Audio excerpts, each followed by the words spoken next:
তো এখন আমরা শুরু করছি জীবন জিজ্ঞাসা সেমিনার। এই সেমিনার হচ্ছে কি ইসকন কলকাতার দ্বারা আয়োজিত, কলকাতা ভক্তি বৃক্ষের দ্বারা। তিনি হচ্ছেন আমাদের ইসকনের প্রতিষ্ঠাতা আচার্য শ্রী ভক্তিবেদান্ত স্বামী শিল প্রভুপাদ। অনেকে হয়তো জানেন, অনেকে জানেন না শিল প্রভুপাদের ব্যাপারে। অনেক মানুষ বলে ইসকন হচ্ছে কি এটা বিদেশি সংস্থা, বলে না ইসকন হচ্ছে কি এটা বিদেশি সংস্থা, কিন্তু প্রকৃতপক্ষে ইসকন এটা বিদেশি সংস্থা নয়। এটা হচ্ছে বাংলার মহাপ্রভুর একটা আন্দোলন। শ্রী চৈতন্য মহাপ্রভু যে আন্দোলন আজ থেকে 500 বছর পূর্বে শুরু করেছিলেন, সেই আন্দোলনটাকে বলা হচ্ছে ইসকন বা আন্তর্জাতিক কৃষ্ণ ভাবনামৃত সংঘ। আর এই ইসকনের প্রতিষ্ঠাতা হচ্ছে কে? তিনি একজন ভারতীয় এবং তিনি একজন বাঙালি এবং তিনি একজন কলকাতাবাসী। হ্যাঁ, তো তিনি এই আন্দোলন শুরু করেছেন শিল প্রভুপাদ। তিনি তার গুরুদেব কৃষ্ণ কৃপা শ্রীমূর্তি ভক্তি সিদ্ধান্ত সরস্বতী ঠাকুর প্রভুপাদের শিষ্য, যিনি হচ্ছেন গৌড়ীয় মঠের প্রতিষ্ঠাতা। এবং তিনি প্রভুপাদকে বলেন যে তোমার মতো শিক্ষিত যুবকদের উচিত এই মহাপুর বাণী সারা বিশ্বে প্রচার করা। তো শিল প্রভুপাদ, ওনার আগের নাম ছিল অভয়চরণ দেব, উনি বললেন যে আমাদের দেশ এখন পরাধীন, আমাদের প্রথম কর্তব্য হচ্ছে কি দেশকে স্বাধীন করা। তো শিল প্রভুপাদ তিনি গান্ধীজিকে ভালোবাসতেন এবং সুভাষচন্দ্র বোসের এক ক্লাস নিচে পড়তেন। তো উনি এই আন্দোলনে যোগদান করেছিলেন, মানে ভারত স্বাধীনতা আন্দোলনে তিনি যোগদান করেন। তো তখন বলেন যে আমাদের প্রথম কর্তব্য হচ্ছে কি দেশকে স্বাধীন করা, এই পরাধীন দেশে কে এই ভগবানের কথা শ্রবণ করবে। তখন শিল ভক্তিসিদ্ধান্ত ঠাকুর বলেন এই কৃষ্ণ ভাবনামৃত আন্দোলন কোনো দেশ স্বাধীন পরাধীনতার ওপর ডিপেন্ড করে না। এই কৃষ্ণ ভাবনামৃত আন্দোলন হচ্ছে কি শাশ্বত বাণী, নিত্যবাণী, সব সময়ের জন্য, এটা কোনো কিছুর দ্বারা বাধাপ্রাপ্ত হতে পারে না। তাই এই বাণী প্রচার করা উচিত।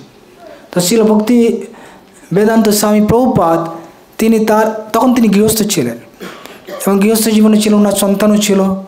এই কথা তিনি মনে রাখেন এবং তার গুরুদেবের আদেশ পালন করার জন্য 70 বছর বয়সে তিনি আমেরিকাতে পাড়ি দেন। নিঃসহায়, তার কাছে কিছুই ছিল না, মাত্র 40 টাকা ছিল। আর যাওয়ার জন্য তিনি প্লেনে যাননি, একটা মালবাহী জাহাজে যাচ্ছিলেন, 70 বছরের বৃদ্ধ। এবং তিনি ওখানে যাওয়ার সময় দুবার ওনার হার্ট অ্যাটাক হয়েছিল। তারপর তিনি আমেরিকায় যান, আমেরিকায় 1 বছর তিনি কঠোর সংগ্রাম করেন। তারপর তিনি এই আন্দোলনকে সূচনা করেন। হ্যাঁ, লস অ্যাঞ্জেলেস, ওখানে একটা ম্যাচলেস গিফট, একটা দোকান শপের মধ্যে তিনি এই আন্দোলন শুরু করেন এবং ওখানে তিনি রেজিস্টার করেন international society for Krishna consciousness, আন্তর্জাতিক কৃষ্ণ ভাবনামৃত সংঘ। একটা ছোট্ট দোকানঘরকে তিনি আন্তর্জাতিক কৃষ্ণ ভাবনামৃত সংঘর নাম দিয়েছিলেন। এবং শিল প্রভুপাদ ওখানে তিনি টমকিন স্কোয়ার পার্ক, একটা গাছের নিচে হরিনাম করতেন। হরে কৃষ্ণ কৃষ্ণ কৃষ্ণ হরে হরে, হরে রাম রাম রাম হরে হরে। শিল প্রভুপাদ একা ছিলেন, একজন ভারতীয় বৃদ্ধ মানুষ, তার কাছে কোনো কিছু ছিল না। একটা ডুবি ছিল একটা, ওটাই বাজাচ্ছিলেন, ওটা বাজিয়ে তিনি কীর্তন করছিলেন। আর এখানে যারা ছিল তারা সব হিপি এবং তারা হরে কৃষ্ণ মানে কিছু জানে না, কিন্তু সুর ভালো লাগছে, তারাও প্রভুপাদের সাথে গাইছে হরে কৃষ্ণ কৃষ্ণ কৃষ্ণ হরে হরে, হরে রাম রাম রাম হরে হরে। এরকম ঘন্টার পর ঘন্টা তারা সব পাগলের মতো নাচছে, তারা জানে না কি বলছে, এই মন্ত্রের কি পাওয়ার তারা বুঝতে পারছে না। ছেলে মেয়ে সকলে নাচছে এবং তাদের কাছে নেশা হয়ে গেল হরে কৃষ্ণ মহামন্ত্র। এবং শিল প্রভুপাদ তাদের মধ্যে কৃষ্ণ ভাবনামৃত বীজ বপন করলেন। এবং আমরা দেখতে পাই তারপরে এই আন্দোলন মাত্র 12 বছরের মধ্যে, মাত্র 12 বছরের মধ্যে সারা পৃথিবীব্যাপী এটা প্রচারিত হয়ে গেল। হরি বল। 108 প্রভুপাদ সেন্টার করেছেন, 84-ও অধিক তিনি গ্রন্থ লিখেছেন। হ্যাঁ, তিনি অনেক গুরুকুল বানিয়েছেন, অনেক খামার বাড়ি বানিয়েছেন। হ্যাঁ, তো এই প্রভুপাদ সারা পৃথিবীতে 14বার পরিবহন করেছেন মাত্র 12 বছরের মধ্যে। তো শিল প্রভুপাদ তিনি এই আন্দোলনের প্রচার করেছেন এবং কত বিদেশি, আমেরিকান, আফ্রিকান, ইংল্যান্ড সমস্ত জায়গার মানুষ সকলে হরিনাম করছে। এখন আমরা দেখতে পাই ইস্কনে প্রায় 800-এরও অধিক এরকম টেম্পেল আছে। হ্যাঁ, প্রভুপাদের কি ভাই। তো শিল প্রভুপাদ তিনি যখন ছোট ছিলেন 5 বছর বয়স, তখন তিনি মহাত্মা গান্ধী রোডে থাকতেন, ওনার বাড়ি ছিল ওখানে। এবং ওনার বাবাকে বলেছিল আমি রথ করব। অনেকেরা রথ করে, তো উনিও রথ করতে চেয়েছিল। তো ওনার বাবা একটা রথের গাড়ি রথ কিনে দিয়েছিল এবং ও রথ নিয়ে তিনি ওখানে যে হ্যারিসন রোড আছে ওখানে তিনি রথযাত্রা করেছিলেন। ওখানে 7 দিন অনুষ্ঠান করেছেন তার বন্ধু বান্ধবদের নিয়ে। এবং প্রভুপাদ বলেছিলেন যে আমি 5 বছর বয়সে রথযাত্রা করেছিলাম, তো এই রথযাত্রা আমি এখন শুরু করছি। 1971 সালে শুরু করেন।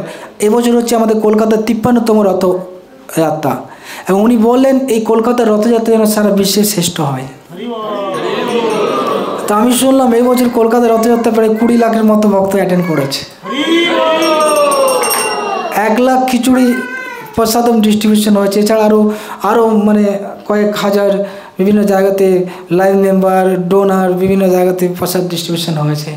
তো এই যে বিশাল কার্যক্রম চলছে এটা ছিল প্রভুপাদের কৃপাতে। তো আজকে যে আমাদের সেমিনার, এই সেমিনারের বিষয়বস্তু তা নেওয়া হয়েছে ছিল প্রভুপাদের শিক্ষা থেকে।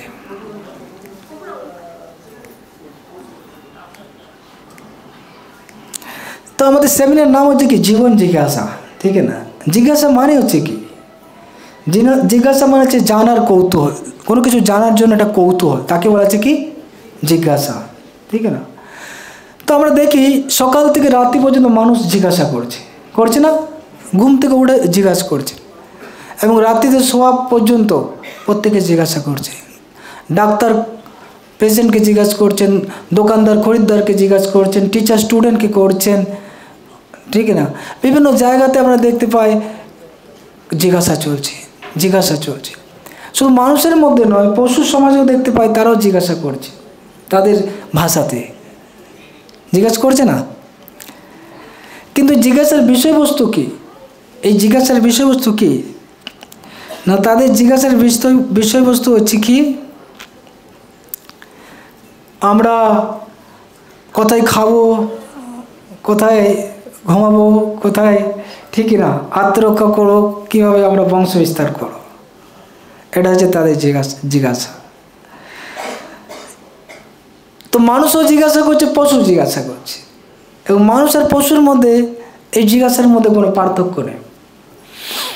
তো শাস্ত্রে বলা হচ্ছে যে মানুষ আর পশুর এই জিজ্ঞাসা তখনই শ্রেষ্ঠ হবে যখন সেটা ব্রহ্মকে জিজ্ঞাসা করা হবে, যখন ব্রহ্ম সম্বন্ধে জিজ্ঞাসা করে। সেটা হচ্ছে কি অথাত ব্রহ্ম জিজ্ঞাসা। আমি কে, আমি কোথা থেকে এলাম, ঠিক না, মৃত্যুর পর কোথায় যাব, এই জগতে আমরা দুঃখ চাই না, তা আমাদের জীবন দুঃখ আসে কেন, আমরা মরতে চাই না, তা আমাদের মৃত্যু হয় কেন। এখানে আমরা দেখতে পাই ভালো মানুষ কষ্ট পায়, খারাপ মানুষেরা খুব আনন্দে থাকে। এই সমস্ত প্রশ্ন, এই সমস্ত জিজ্ঞাসা, এটাকে বলা হচ্ছে কি জীবন জিজ্ঞাসা, অর্থাৎ ব্রহ্ম জিজ্ঞাসা। তাই মানুষ পশুর মধ্যে একটাই পার্থক্য, যে মানুষ এই জিজ্ঞাসা করতে পারে, ব্রহ্ম সম্বন্ধে জিজ্ঞাসা করতে পারে, জগৎ সম্বন্ধে জিজ্ঞাসা করতে পারে, তার অস্তিত্ব সম্বন্ধে জিজ্ঞাসা করতে পারে, জন্ম মৃত্যুর পর সম্বন্ধে জিজ্ঞাসা করতে পারে, কিন্তু পশু পারে না। তো শাস্ত্রে বলা হচ্ছে মানুষ আর পশুর মধ্যে কোনো পার্থক্য নেই। কোনো পার্থক্য আছে কি? মানুষ আর পশুর মধ্যে কোনো পার্থক্য আছে? আছে, কি আছে বলুন? হ্যাঁ,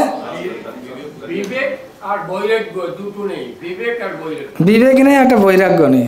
আচ্ছা, আর কি পার্থক্য আছে মানুষ আর পশুর মধ্যে? মান নেই আর হুশ নেই, ঠিক আছে না, পশুর মধ্যে। ওকে, আর কি পার্থক্য আছে মানুষ আর পশুর মধ্যে?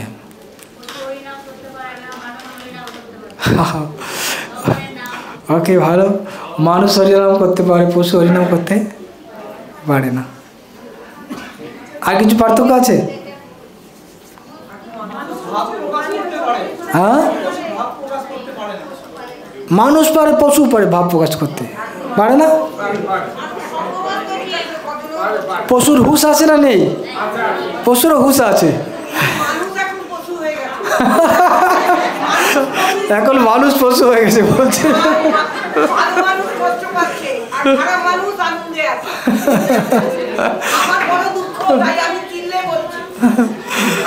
আপনার দুঃখ নয়, সকলের দুঃখ। আপনি চিল্লে বলছেন, অন্যরা বলছে না, হৃদয় হৃদয় ভেতরে ভেতরে মানে মরছে, ঠিক না? হরে কৃষ্ণ, হরি বল। যাক, তো দেখো, মানুষ আর পশুর মধ্যে কোনো পার্থক্য নেই। শাস্ত্রে বলা আছে কি, আহার নিদ্রা ভয় মৈথুনাঞ্চ সামান্য এতৎ পশুভি নরানাম ধর্মই তেষাম অধিক বিশেষ ধর্মই হীনা পশুভি সমানা। চারটে জিনিস আছে, আহার, নিদ্রা, ভয় এবং মৈথুন। এখানে দেখুন, eating, sleeping, mating and defending. মানুষ আহার করছে, পশু করছে। মানুষ ঘুমাচ্ছে, পশু ঘুমাচ্ছে। মানুষ বংশ বিস্তার করছে, পশু বংশ বিস্তার করছে। মানুষ আত্মরক্ষা করছে, পশু আত্মরক্ষা করছে। পার্থক্য কী আছে? হয়তো মানুষ হয়তো চেয়ার টেবিলে খাচ্ছে, পশু হয়তো রাস্তার মধ্যে খেয়ে নিচ্ছে, ঠিক না? মানুষ হয়তো রাস্তায়, মানে পশু হয়তো রাস্তায় ঘুমিয়ে যাচ্ছে, মানুষ হয়তো ডানলপ গদিতে ঘুমোচ্ছে। কিন্তু যখন ঘুমিয়ে যায় তখন কি জানে সে ডানলপে ঘুমোচ্ছে না নিচে ঘুমাচ্ছে? ঘুম তো একই। পশু যেরকম ঘুমিয়ে আনন্দ পাচ্ছে, মানুষ সেরকম বংশ বিস্তারের ক্ষেত্রে মানুষ যেরকম, পশু সেরকম। আর আত্মরক্ষার ক্ষেত্রে পশু হয়তো দাঁত দিয়ে, শিং দিয়ে আত্মরক্ষা করে, আর মানুষ বন্দুক নিয়ে, লাঠি নিয়ে, ইত্যাদি নিয়ে আত্মরক্ষা করে। পার্থক্য নেই, তাদের ধরনটা আলাদা, বুঝলেন কি না? কিন্তু একই জিনিস, আহার, নিদ্রা, ভয়, মৈথুন, এই চারটে জিনিস মানুষ করছে, পশু করছে। তো মানুষ আর পশুর মধ্যে পার্থক্য নেই, কিন্তু একটা জিনিস, বিশেষ জিনিস আছে, ধর্মই তেষাম অধিক বিশেষ ধর্মই হীনা পশুভি সমান। মানুষ ধর্ম করতে পারে, পশু ধর্ম করতে পারে না। মানুষ হরে কৃষ্ণ করতে পারে, পশু হরে কৃষ্ণ করতে পারে না। মানুষ জিজ্ঞাসা করতে পারে আত্মার সম্বন্ধে, আমার জীবনের উদ্দেশ্য কি, জিজ্ঞাসা করতে পারে, আমি কেন এখানে এসেছি, আমি কেন কষ্ট পাচ্ছি, এটা জিজ্ঞাসা করতে পারে, পশু জিজ্ঞাসা করতে পারে না। এই জগতে ভগবান আছেন কিনা, এই জগতের নিয়ন্ত্রণ কর্তা আছে কিনা, এই জগৎ এমনি চলছে কিনা, এই সম্বন্ধে জিজ্ঞাসা করতে পারে, কিন্তু পশু করতে পারে না। কিন্তু যে ব্যক্তি ধর্ম করে না, ধর্মই হীনা পশুভি সমান, তা পশুর সমান। তাই আমাদের ধর্ম করা উচিত। আমরা যদি ধর্ম করি তাহলে আমরা বলতে পারি আমরা হচ্ছি মানুষ। এছাড়া আমরা নিজেকে মানুষ বলে পরিচয় দিতে পারি না। তো বলা হচ্ছে কি, আমরা যদি এই ইটিং, স্লিপিং, মেটিং, ডিফেন্ডিং এটা নিয়ে ব্যস্ত থাকি, তাহলে আমরা একটা পশুর থেকে উন্নত নই। আমরা হচ্ছে কি, এটা সফিস্টিকেটেড অ্যানিম্যাল। আমরা হচ্ছে অ্যানিম্যাল, কিন্তু আমরা হচ্ছে কি আভিজাত্যপূর্ণ ভদ্র একটা পশু। শুনতে একটু খারাপ লাগছে, কিন্তু ঘটনাটা হচ্ছে তাই, ঠিকই না? মানুষ 4 চাকায় দৌড়াচ্ছে, পশু 4 পায়ে দৌড়াচ্ছে, উদ্দেশ্যটা একই, ঠিক না? কিসের উদ্দেশ্য? পশু দৌড়াচ্ছে খাবার কোথায় পাবে, মানুষ তো হচ্ছে অর্থ, অর্থ মানে খাওয়াটা ইত্যাদি, এগুলো 4টে জিনিস করার জন্য। তো সেই জন্য প্রভুপাদ বলছেন আমাদের থেকে পশুরা বেটার। কেন না, পশুদের আহার, নিদ্রা, ভয়, মৈথুন করার জন্য স্কুলে যেতে হয় না, কলেজে যেতে হয় না, ডিগ্রি নিতে হয় না, সকাল 8টা থেকে রাত্রি 8টা পর্যন্ত অফিস যেতে হয় না, ধর্মঘট করতে হয় না, আমাদের দাবি মানতে হয় বলতে হয় না, বলতে হয়, এগুলো অটোমেটিক পেয়ে যায়। পশু পাখি এখানে দেখতে পান, কোনো এখানে আমাদের কোনো পশু পাখি মারা যাচ্ছে না খেয়ে, দেখতে পাচ্ছেন? তাদের ঘুমানোর ব্যবস্থা আছে, বংশ বিস্তারের ব্যবস্থা আছে, আত্মরক্ষার ব্যবস্থা আছে। কি ঠিক বলছি না কি ভুল বলছি? আফ্রিকার জঙ্গলে হাজার হাজার হাতি রয়েছে, টন খাবার খাচ্ছে, খাবার পেয়ে যাচ্ছে না, পাচ্ছে না। কিন্তু আমাদের এত কঠোর পরিশ্রম করতে হচ্ছে কেন? আর নিদ্রা ভয় মৈথুনের জন্য। তাই প্রভুপাদ বলছেন যে প্রকৃতপক্ষে আমাদের যে সভ্যতা, এই সভ্যতাটা মানে সমস্যা সৃষ্টি করছে, এটা কোনো সমাধান করছে না। আধুনিক সভ্যতা আমাদের সমস্যা সৃষ্টি করছে। মানুষ কত ব্যস্ত। একটা বাচ্চা ছেলের থেকে তার বয়স হয়তো 6 মাস বা 7 মাস, তখন থেকে স্কুলে পাঠিয়ে দেয়, পড়া পড়া পড়া পড়া বই।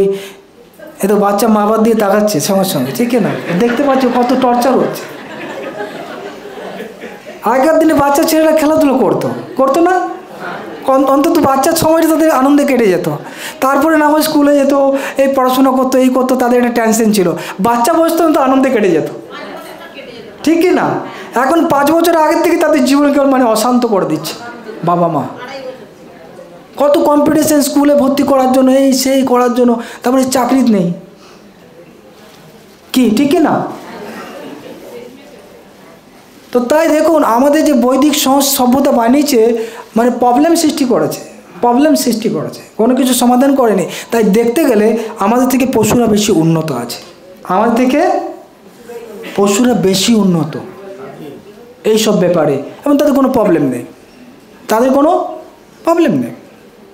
তারা দিব্যি এইসব জিনিসগুলো করে বেড়াচ্ছে, কোনো টেনশন নেই। একটা গাছ থেকে আরেকটা গাছে যাচ্ছে, ফল পেয়ে যাচ্ছে, খাচ্ছে দাচ্ছে, ঘুরছে, বাস, কত সুন্দর জীবন। কিন্তু মানুষকে এত পরিশ্রম করতে হচ্ছে। তো তাই আমাদের জানা উচিত, আমাদের উদ্দেশ্য নয় এই জিনিসগুলো করা। এই মনুষ্য জীবন যে আমরা পেয়েছি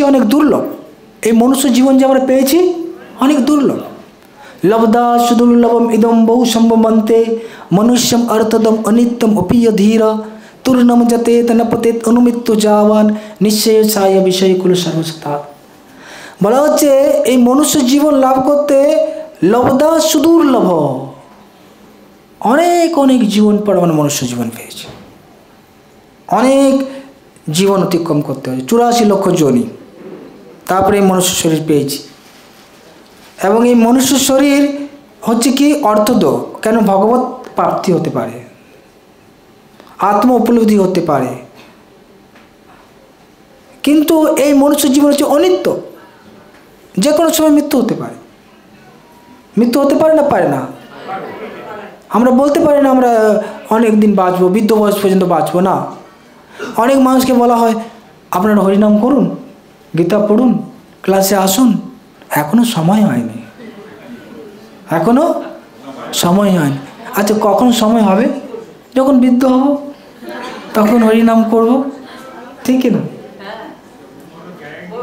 কিন্তু আচ্ছা, আপনি যে বৃদ্ধ হবেন তার কি গ্যারান্টি আছে? বৃদ্ধ হওয়ার আগে তো চলে যেতে পারি না? তাও অনেকে বলে মরার আগে করব, আবার অনেকে কি বলে মরার আগে হরিনাম করব। আচ্ছা ঠিক আছে, আপনার কথা আমি মেনে নিয়েছি। আপনি বলুন কবে মরবেন, তার আগের দিন হরিনাম করবেন, আমি বলবো ঠিক আছে। আপনি যদি বলেন আমি 50 বছর বাঁচবো, 50 বছর পর আমি মরবো, তাহলে ঠিক আছে 49 বছরে করুন। এখানে কি জানেন কবে আমি মরবো? কে জানেন? হাত তুলুন। আচ্ছা, এখানে কেউ বলতে পারেন আমি কালকে মারা যাবো না। যাক, আপনারা কেউ না মারা যান, এটা আমরা চাই না কেউ মারা যাক, কিন্তু এখানে কেউ বলতে পারেন আমি কালকে মারা যাব না? বলতে পারেন কি? আমরা বলতে পারি? কেউ পারি না, ঠিক না? তাহলে কালকে যদি মারা যেতে পারি, তাহলে আজকে হরিনাম করা উচিত না উচিত নয়? মরার আগে হলে তো আজকের থেকে করা উচিত। তার মানে যে কোনো সময় মারা যেতে পারি, তাই যে কোনো সময় সবসময় হরিনাম করা উচিত। মরার আগে আপনাদের কথাই আমরা মেনে নিলাম, ঠিক আছে, মরার আগেই করুন, কিন্তু মরবেন কবে সে তো জানি না। তো তাই এখন থেকে হরিনাম করতে হবে। একটা বিষয় হচ্ছে কি, দেখুন, মরার সময় হরিনাম করলে উদ্ধার হয়। মরাটা হচ্ছে কি আমাদের এক্সাম। তো ধরুন এক্সামের দিনে পড়াশোনা, এক্সামের আগে পড়াশোনা করা উচিত না সারা বছর পড়াশোনা করা উচিত? অনেক ছেলে আছে, বাবা আমাকে কি বলে, এই পড়াশোনা কর এখন থেকে, অনেক দেরি, পরীক্ষার আগে পড়বো। বাবা মেনে নেবে? বলবো এখন থেকে পড়, তবে তুই মানে ভালো পরীক্ষা করতে পারবি। এখন পরীক্ষার আগে পড়াশোনা করলে হয় না। কিন্তু এখন আমরা বলছি কি মরার আগে হরিনাম করব। ঠিক আছে, আমরা এখন কি বলছি, মরার আগে হরিনাম করব। কিন্তু দেখুন বাচ্চাদের পরীক্ষার একটা সময় থাকে, বছরের শেষে পরীক্ষা হবে, হঠাৎ তো পরীক্ষা হবে না, হয় কি, হতে পারে 1 সপ্তাহ 2 সপ্তাহ পিছিয়ে যেতে পারে কিছু কারণে, কিন্তু এরকম হয় না যে কোনো দিন পরীক্ষা হবে, হতে পারে। কিন্তু আমাদের প্রবলেমটা হচ্ছে কি যে কোনো দিন পরীক্ষা হয়ে যেতে পারে, আমাদের হচ্ছে কি যে কোনো দিন মৃত্যু আসতে পারে বলে যে কোনো দিন ফাইনাল পরীক্ষা হয়ে যেতে পারে। তো তার জন্য তো প্রস্তুত সবসময় নেওয়া উচিত। আপনি ধরুন জানেন না একটা ধরুন স্কুলে ঢুকানো হয়েছে, আপনাকে ভর্তি করা হয়েছে, এই স্কুলটার একটা নিয়ম আছে যে কোনো দিন পরীক্ষা হয়ে যেতে পারে, তো মানে আপনাকে কী করতে হবে, প্রথম থেকে পড়াশোনা করতে হবে না, হবে না, বুঝতে পারছেন কি। তাই আমাদের মৃত্যু মানে পরীক্ষা, কখন হবে আমরা জানি না, সেই জন্য তো সবসময় রেডি থাকতে হবে, সবসময় প্রিপারেশন থাকতে হবে না, বুঝেছেন কি না। তাই মরার সময় হরিনাম হয় না, তূর্ণম যাতে নপতে অনুমিত্য যাওয়ান, তা আমাদের চেষ্টা করা উচিত। যখন আমরা জানতে পারছি আত্মজ্ঞান লাভ, এই যে আমরা জানতে পারছি জীবন জিজ্ঞাসা ক্লাস আপনারা এসছেন, আপনারা সকলে ভাগ্যবান ভাগ্যবতী। এখন কয়েক লাখ ব্যক্তি গেছে, তাদের মধ্যে হয়তো আপনারা কয়েকশো ব্যক্তি এখানে রেজিস্ট্রেশন করেছেন, তো আপনাদের ভাগ্য খুলেছে, ঠিকই না। আপনারা সত্যিকারের জীবন জিজ্ঞাসা সেমিনার এসেছেন, এটা হচ্ছে ভগবানের কৃপা। আশা করছি এই ক্লাসের মাধ্যমে আপনারা জানতে পারবেন অনেকটাই ভগবদ্গীতার জ্ঞান, যেটা আপনাদের জীবনের জন্য প্রয়োজনীয়, ঠিক আছে। তো তাই যেটা বলতে চাইছি, আমাদের উচিত হচ্ছে কি চেষ্টা করা খুব তাড়াতাড়ি যাতে এই জন্ম মৃত্যুর চক্র থেকে উদ্ধার পেতে পারি, এই জন্ম মৃত্যুর চক্র থেকে উদ্ধার পেতে পারি। তো তাই মানুষ আর পশুর মধ্যে এটা বলা হলো, একটা জিজ্ঞাসা করা উচিত আমি কে, প্রথম জিজ্ঞাসা করা উচিত আমি হচ্ছি কে। প্রভুপাদ বলছেন যে পাশ্চাত্য জগতে অনেক বিশ্ববিদ্যালয় আছে, ইউনিভার্সিটি আছে, অনেক ডিপার্টমেন্ট আছে, আলাদা আলাদা রিসার্চ হচ্ছে বিষয় নিয়ে, কিন্তু কোথাও এরকম মানে সেন্টার নেই, কোথাও এরকম শাখা নেই যেখানে রিসার্চ করা হচ্ছে একটা জীবিত মানুষ একটা মৃত মানুষের মধ্যে পার্থক্য কী। এরকম কোনো সেন্টার আছে, কোনো বিশ্ববিদ্যালয় আছে জীবিত মানুষ মৃত মানুষের মধ্যে পার্থক্য কী? আজ এটা কি গুরুত্বপূর্ণ না গুরুত্বপূর্ণ নয়, হতেছেন কি না। তা কোথায় রিসার্চ সেন্টার নেই, কিন্তু আমাদের ইস্কন মন্দিরে আছে, গীতাতে আছে এই সম্বন্ধে, বুঝলেন কি না, যেটা জীবিত মানুষ এটা মৃত মানুষের মধ্যে পার্থক্য কী। তো জীবিত মানুষ মৃত মানুষের মধ্যে পার্থক্য কী? হ্যাঁ, জীবিত মানুষ মৃত মানুষের মধ্যে কি পার্থক্য আছে? হ্যাঁ, কি পার্থক্য আছে বলতে পারেন? উনি হাত তুলেছেন, ইয়াস।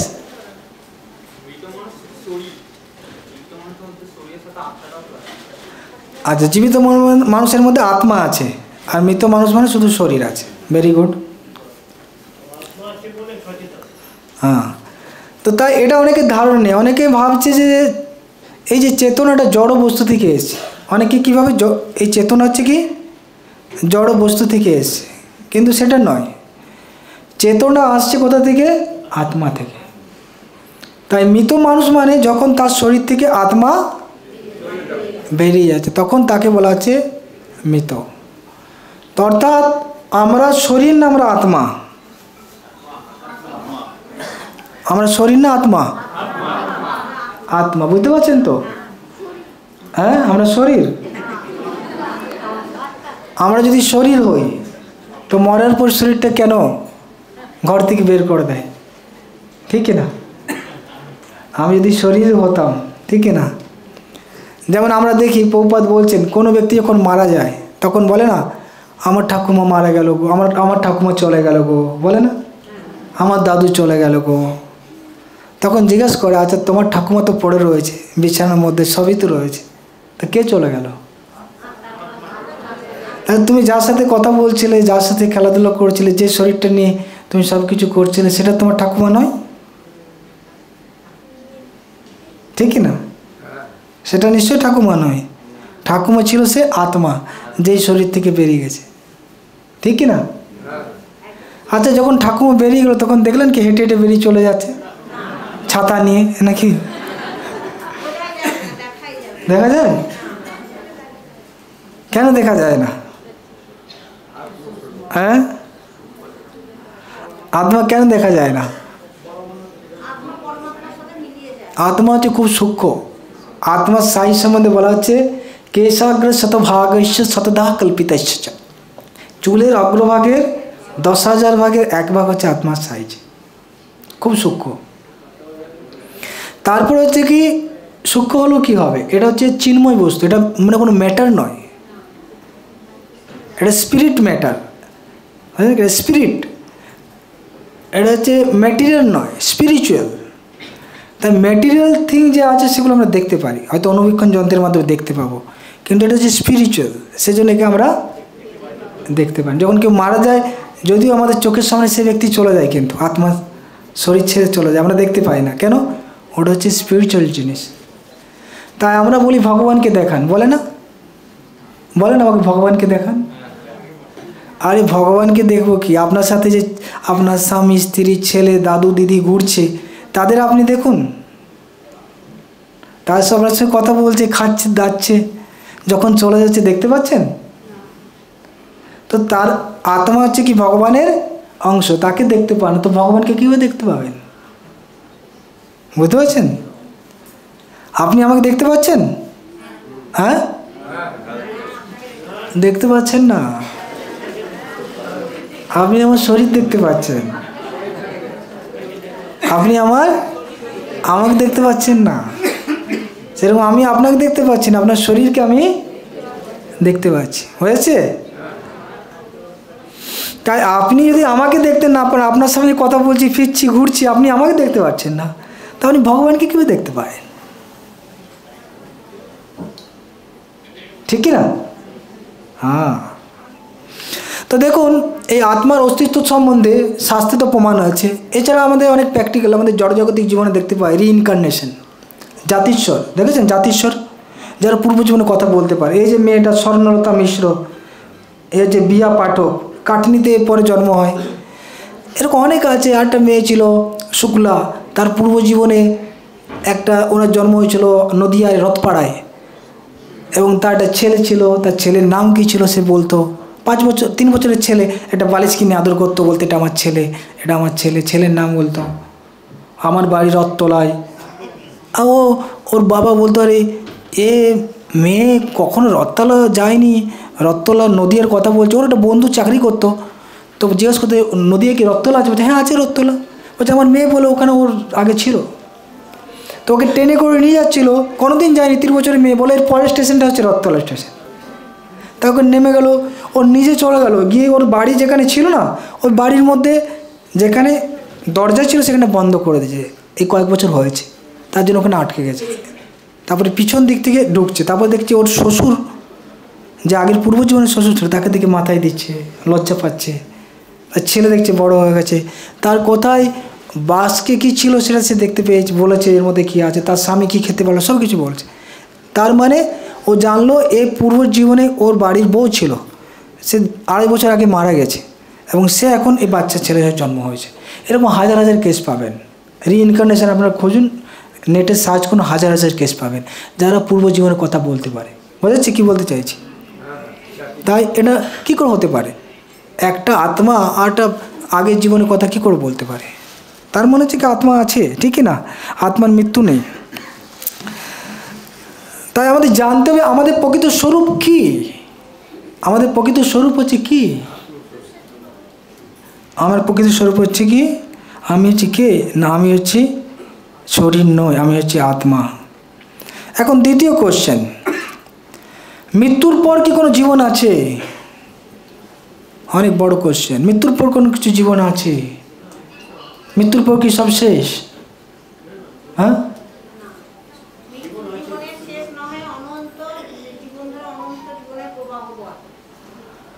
তো অনেকে বলে দেখো মানুষের মাঝে স্বর্গ নরক, মানুষের মাঝে সরাসুর, কোথায় স্বর্গ কোথায় নরক, এইখানেই স্বর্গ নরক, ঠিক না?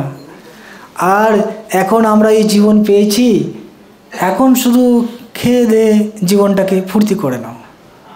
চারবাকের ফিলোসফি, চারবাক কি বলছে? হ্যাঁ, বুঝলেন কি না, খাওয়া দাওয়া ফুর্তি করে জীবনে শেষ, আর পাবো কি, এটাই জীবন পেয়েছি। চারবাক ফিলোসফি হচ্ছে কি, ঋণং কিতুয়া ঘিতং পিবে, ঋণং কিতুয়া, ঋণ করে ঘি খেয়ে নাও, ঘি খেতে খুব ভালো লাগে না? ঘিয়ের যদি হালুয়া হয়, ঘিয়ের যদি লাড্ডু হয়, ঠিক না, এখানে খুব সুন্দর ঘিয়ের লাড্ডু, তেওয়ারি ব্রাদার্স, ঠিক আছে, তেওয়ারি, ঘিয়ের যদি সিঙ্গাড়া হয় খুব সুন্দর টেস্টি লাগে না? তো সেই জন্য বলছে ঘিয়ের তো অনেক দাম, বলছে ঋণ করো নাও। তো বললো ঋণ করে যদি ঘি খায় তো আমাকে তো শোধ করতে হবে। আরে শোধ করার কি দরকার? যদি না কারো যদি আমি শোধ না করি আমাকে তো পরে কষ্ট পেতে হবে, হয়তো পরে আবার জন্ম নিয়ে ওকে শোধ করতে হবে। তখন বলছে ভস্মী ভূতস্য দেহস্য কুত পুনরাগমের ভবেত, মরার পর তো সব ছাই হয়ে যাবে, কে ফিরে আসবে? মরার পর সব ছাই হয়ে যাবে, কে ফিরে আসবে? তাই তুমি এখন ভোগ করো। কিন্তু প্রকৃতপক্ষে এটা যথার্থ তত্ত্ব নয়, এটা প্রকৃত তত্ত্ব নয়। আত্মার মৃত্যুর পর সব কিছু শেষ হয় না, আত্মা আবার আবার ফিরে আসবে, আবার তার নতুন দেহ পাবে। বুঝলেন কি না? কিসের ভিত্তিতে পাবে? কর্ম, কর্ম অনুযায়ী সে আর একটা শরীর সে লাভ করতে পারবে। তো এখন বলতে পারে আচ্ছা মানুষ মারা গেলে কি পরের জীবন মানুষই হবে? অনেকে বলে মানুষ মারা গেলে মানুষ হবে তার কোনো গ্যারেন্টি নেই। বুঝলেন কি না? মানুষ মারা গেলে মানুষ হবে তার কোনো, তো মানুষ মারা গেলে পরের জীবন কি হতে পারে?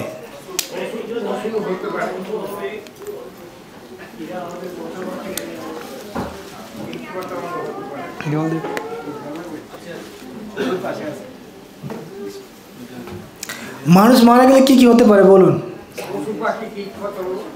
পশু পাখি হতে পারে,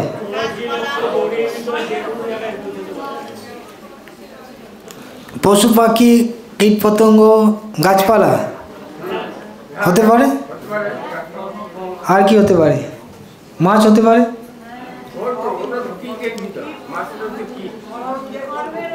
কত লক্ষ প্রজাতি আছে জানেন?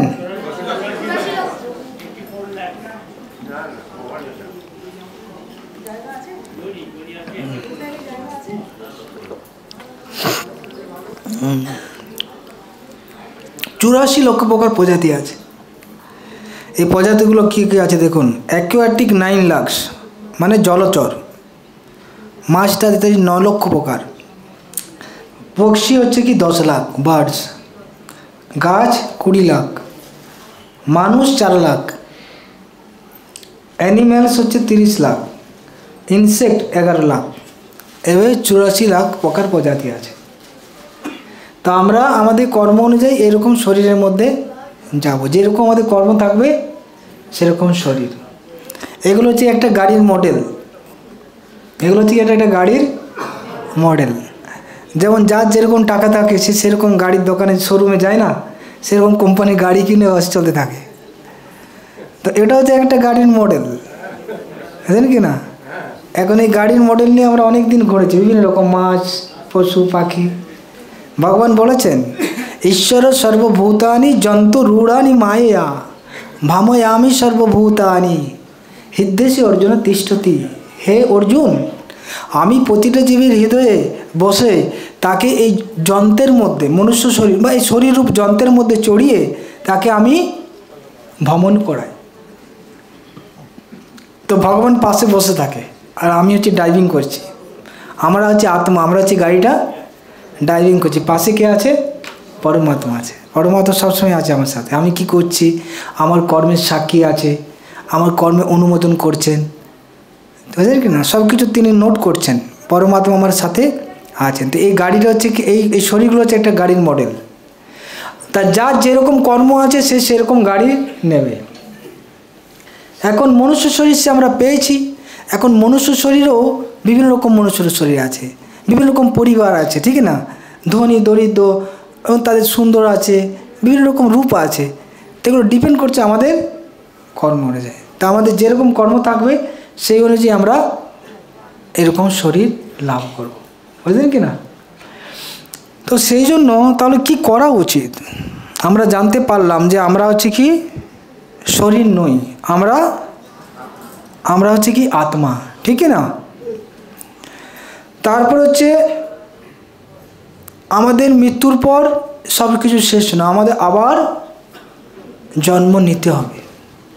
কিসে অনুযায়ী? আমাদের কর্ম অনুযায়ী। তাহলে এখন কি আমাদের কিসের জন্য কাজ করা উচিত? শরীরের জন্য না আত্মার জন্য? কারা কারা মনে করছেন আত্মার জন্য করা উচিত? হাত তুলুন। অনেকে বলছে। আচ্ছা, এখন আমরা যে কাজ করছি সকাল থেকে রাত্রি পর্যন্ত, কার জন্য করছি?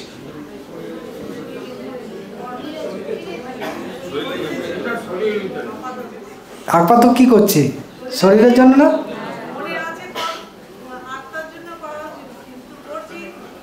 শরীরের জন্য করছি না? দেখুন, সকাল থেকে রাত্রি পর্যন্ত যা কিছু করছি, আহার করছি, ঘুমাচ্ছি, যা কিছু করছি, কাপড় পরছি, সাজাচ্ছি, এগুলো সব কিসের জন্য হচ্ছে? শরীর। আত্মার জন্য কিছু করছি না। সেজন্য আমরা কি সুখী আছি? সুখী আছি আমরা? তার কারণ হচ্ছে কি না, আমরা শরীরের জন্য করছি। এই সম্বন্ধে একটা গল্প আছে যে মাতাজি মহিলা, তিনি একটা খাঁচা নিয়ে এসছে, খাঁচায় পাখি নিয়ে এসছে ইয়ে থেকে, মেলা থেকে। তারপরে ওই মহিলা কী করে, ওই পাখির যে খাঁচা আছে না, ওটাকে ভালো করে পালিশ করে, বিভিন্ন রকম করে ঘন্টা বাঁধে, সকাল সন্ধে পরিষ্কার করে, খুব সাজায় খাঁচাটা। ও দেখুন সবসময় পরিষ্কার করছে, কিন্তু ওই পাখিটা কিছু খেতে দেয় না। পাখিটা দেখুন নিচে শুয়ে আছে, দেখতে পাচ্ছেন? কেন খেতে দেয় না ওকে? খাঁচা পরিষ্কার করছে। তো এটা কি বুদ্ধিমানের কাজ? পাখি কি মারা যাবে না? পাখিটা সুখী থাকবে? ও খাঁচাটা খুব ভালো আছে তো সুখী হবে? আপনাকে ধরুন এই ঘরের মধ্যে রেখে যাচ্ছি, ঘর বেশ খুব সুন্দর, আমরা যদি খেতে না দিই তো ভালো লাগবে? আমরা যদি ক্লাসের শেষে প্রসাদ না দিই ভালো লাগবে? তাহলে কীরকম প্রোগ্রাম করলো, প্রসাদ দিল না, ঠিক না? তো তাই দেখুন, আমাদের পাখি যে আছে সেটা হচ্ছে আত্মা, পাখি হচ্ছে কি, আর শরীরটা হচ্ছে কি খাঁচা। তো আমরা এই খাঁচা পরিষ্কার করছি, খাঁচাকে সাজাচ্ছি, কিন্তু পাখিকে কিছু খেতে দিচ্ছি না। তো সেই জন্য পাখি কষ্ট পাচ্ছে। পাখি তো মারা যাবে না, আত্মা তো মরে যায় না, আত্মার মৃত্যু নেই, জানেন তো? সেই জন্য মরছে না, কষ্ট পাচ্ছে, ধুকে ধুকে মরছে। মরে গেলে জ্বালা চুকে যেত, মরছে না কেন? আত্মা মরবে না, ও কষ্ট পাচ্ছে।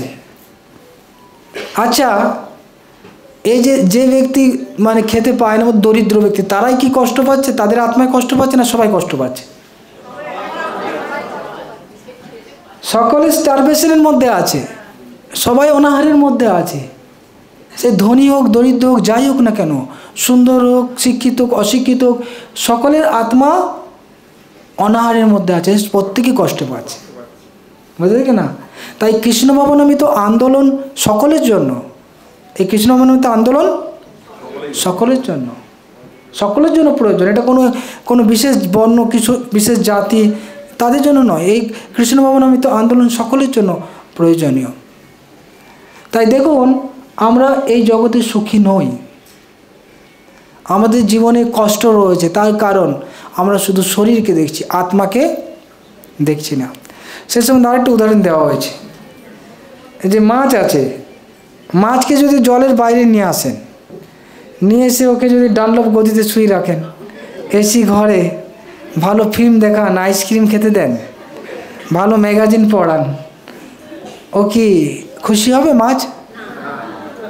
কেন? ও কোথায় খুশি হবে? জলে। জলে ফেলে দেন, ওখানে খুশি হয়ে যাবে। আপনি ও ডাঙায় তুলে নিয়ে যতই কিছু করুন ট্রিটমেন্ট, খুশি হবে না। তো সেরকমভাবে এই আমাদের যে আত্মা, এই আত্মা হচ্ছে কি পরমাত্মার সাথে তার সম্বন্ধ আছে। কার সাথে সম্বন্ধ আছে?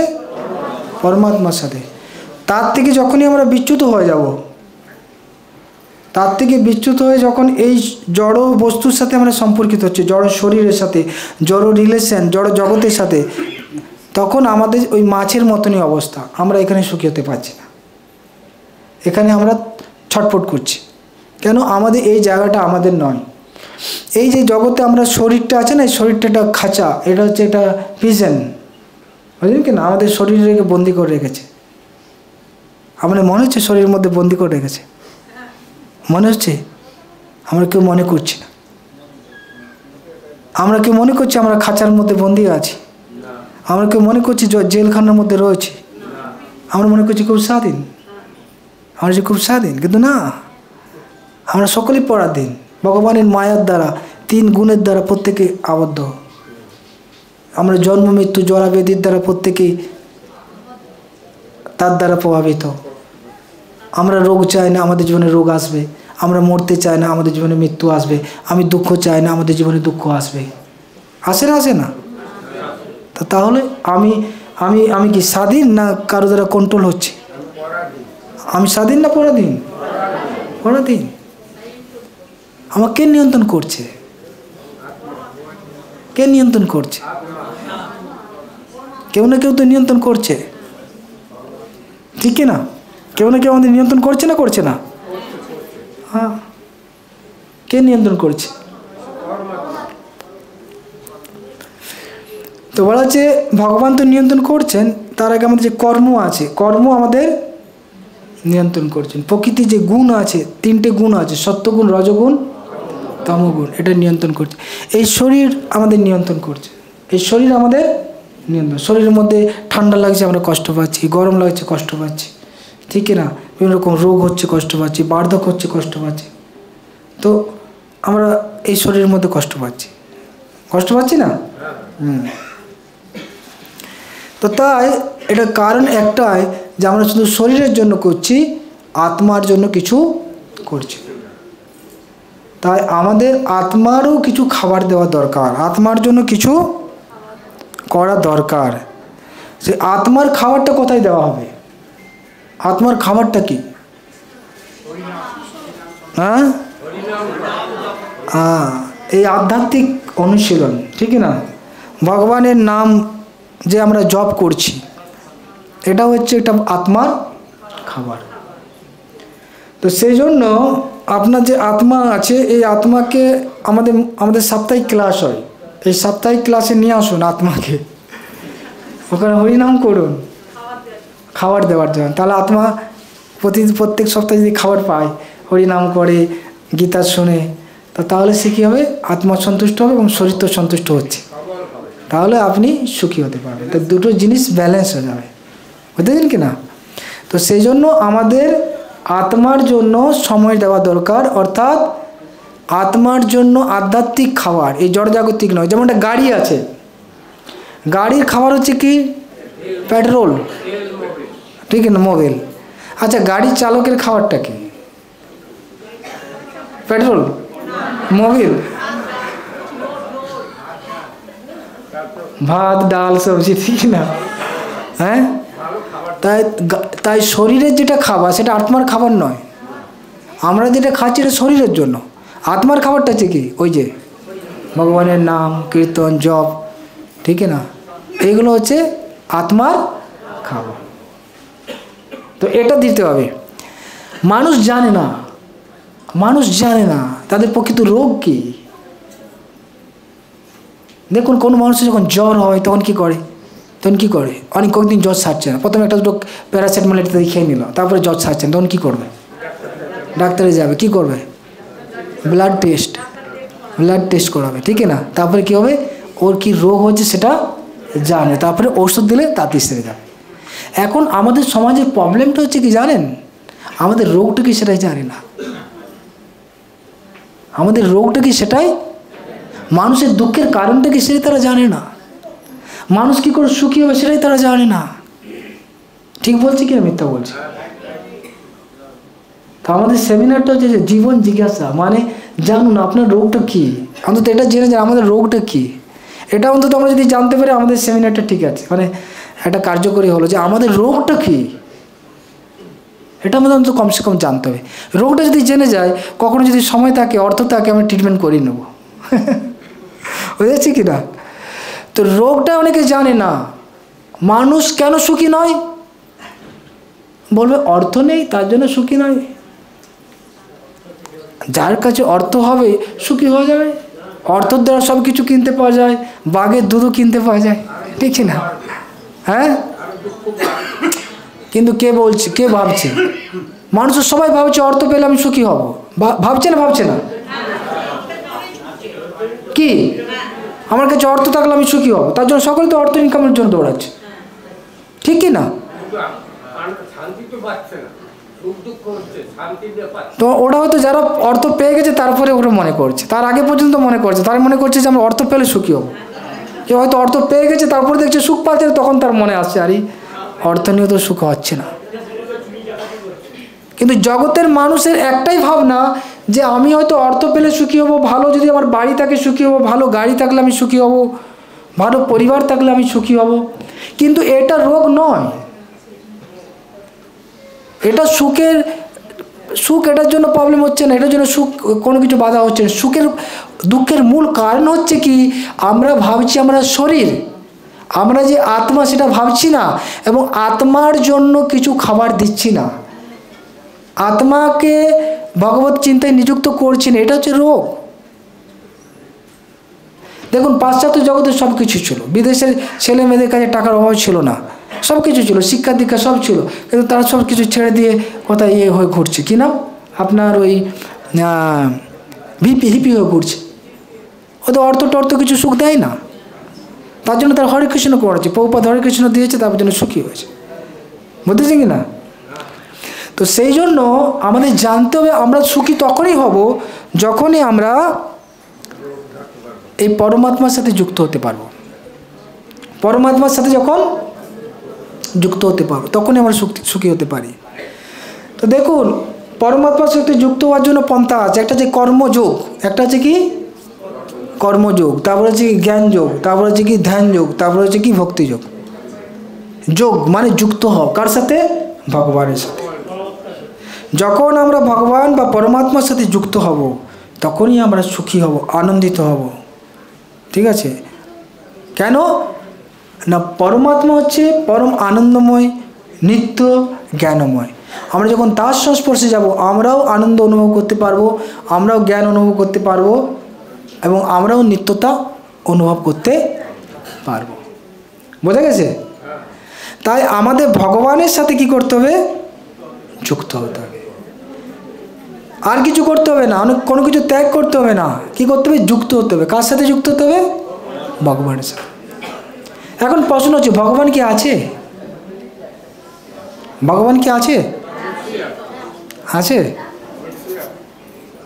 কারা কারা মনে করছেন ভগবান আছে? হাত তুলুন। আচ্ছা, কারা কারা মনে করছেন ভগবান নেই? হাত তুলুন, একটু লজ্জা না করে হাত তুলুন। কারা কারা মনে করছেন ভগবান নেই? কে মনে করছেন ভগবান নেই? উনি মনে করছে ভগবান নেই, তাই? আচ্ছা ঠিক আছে। তাহলে যে ভগবান যদি না থাকে তাহলে এই যে জগৎটাকে সৃষ্টি করেছে বলুন? প্রকৃতি সৃষ্টি করেছে, ঠিক আছে। তো নিয়ন্ত্রণ কে করছে? প্রকৃতি নিয়ন্ত্রণ করছে। আচ্ছা, প্রকৃতি মানে যে কি? নেচার। প্রকৃতি মানে হচ্ছে নেচার। এই ছেলেটা শান্ত প্রকৃতির, কি বলে? ছেলেটা শান্ত প্রকৃতির, মানে প্রকৃতিটা, নেচারটা একটা ব্যক্তির হবে। নেচার মানে, প্রকৃতি মানে কার নেচার? নেচার হচ্ছে অ্যাটমসফিয়ার, যেটা আমাদের পৃথিবীতে, যে জিনিসটা আমাদের পৃথিবীতে না থাকলে কোনো জিনিসের তৈরি হয়। প্রকৃতি মানে হচ্ছে নেচার, নেচার মানে হচ্ছে শক্তি, নেচার মানে হচ্ছে শক্তি। স্বভাব, কার স্বভাব? যদি বলা হয় ছেলেটার স্বভাবটা ভালো, এই ছেলেটার স্বভাবটা খারাপ, স্বভাব তো কোনোটা, এই লাইটের স্বভাব কি হবে? আলো দিচ্ছে, বা এটাই স্বভাব, আর কি হতে পারে? কিন্তু স্বভাব মানে একটা ব্যক্তির হবে, স্বভাবটা মানে একটা কোনো ব্যক্তির হবে। প্রকৃতি মানে পুরুষ থাকবে, প্রকৃতি থাকলে কি থাকবে? পুরুষ। ভগবদ্গীতা যে প্রকৃতি পুরুষ বিবেকযোগ। তাই নেচার মানে হচ্ছে শক্তি। নেচার শক্তিটা আমরা যেটা প্রকৃতিকে বলি, একটা থেকে আরেকটা সৃষ্টি করা, সেটাই হচ্ছে প্রকৃতি। যেমন হচ্ছে কি, আমি জল দিয়ে বিদ্যুৎ তৈরি করতে পারবো, জল দিয়ে সৃষ্টি কিছু করতে পারবো, আমি বায়ু দিয়ে বিদ্যুৎ তৈরি করতে, বায়ু দিয়েও কিছু সৃষ্টি করতে পারবো। নেচার হচ্ছে সেইটা। নেচার বা প্রকৃতি এটা কারো দ্বারা নিয়ন্ত্রিত হচ্ছে না, অটোমেটিক চলছে। প্রকৃতিকে কেউ নিয়ন্ত্রণ করছে কি? করছে কি না? যত কিছু শক্তি আছে না, এই যেমন কম্পিউটার, এই কম্পিউটারটা শক্তি, এটাকে কেউ আমি পরিচালনা যতক্ষণ সুইচ দেওয়াচ্ছি চলবে না, চলবে কি? একটা গাড়ি, খুব ভালো একটা গাড়ি, ও গাড়িতে যতক্ষণ ড্রাইভার বসছে তখন গাড়িটা এক ইঞ্চিও নড়বে না, বুঝলি না? তাই শক্তি যত পাওয়ারফুল হোক না কেন, ওর পিছনে একটা ব্যক্তি দরকার। তাই নেচার হচ্ছে এটা শক্তি, নেচার হচ্ছে কি? এটা শক্তি। এবং এই শক্তির পিছনে একটা শক্তিমান আছে। শক্তির পিছনে কে আছে? শক্তিমান আছে। তো এই জগৎকে নিয়ন্ত্রণ কে করছে? বাই চান্স এসে গেছে জগৎ। এই ছবিটা কার? মোনালিসা। এটা কে ড্রয়িং করেছে? লিওনার্দো দা ভিঞ্চি, আর্টিস্ট, ঠিক না? এটা হচ্ছে কি? হ্যাঁ, আচ্ছা, এটাকে ড্রয়িং করেছে? এটা কে ড্রয়িং করেছে? কেউ তো করেছে, ঠিক আছে, ওকে। এটা হচ্ছে কি? এটা কে নিয়ন্ত্রণ করছে? সায়েন্টিস্ট। একটা স্যাটেলাইটকে করতে কত সায়েন্টিস্ট লাগে না? এটা হচ্ছে কি? সোলার সিস্টেম, ঠিক না? এই যে সূর্য চারিদিকে পৃথিবী ঘুরছে কত কিলোমিটার বেগে জানেন? 1,06,000 কিলোমিটার পার আওয়ার বেগে ঘুরছে, ঠিক আছে? তো এত বেগে ঘুরছে, কিন্তু একটার সাথে একটা অ্যাক্সিডেন্ট হচ্ছে না। তো এটাকে নিয়ন্ত্রণ করছে। একটা কৃত্রিম উপগ্রহকে নিয়ন্ত্রণ করতে কত শত শত সায়েন্টিস্ট রয়েছে। তাহলে এত বড় বড় অরিজিনাল যে গ্রহগুলো রয়েছে, এদের নিয়ন্ত্রণ কে করছে? হ্যাঁ, একজন কেউ নিয়ন্ত্রণ করছে। তো কে? কলকাতার ট্রাফিক।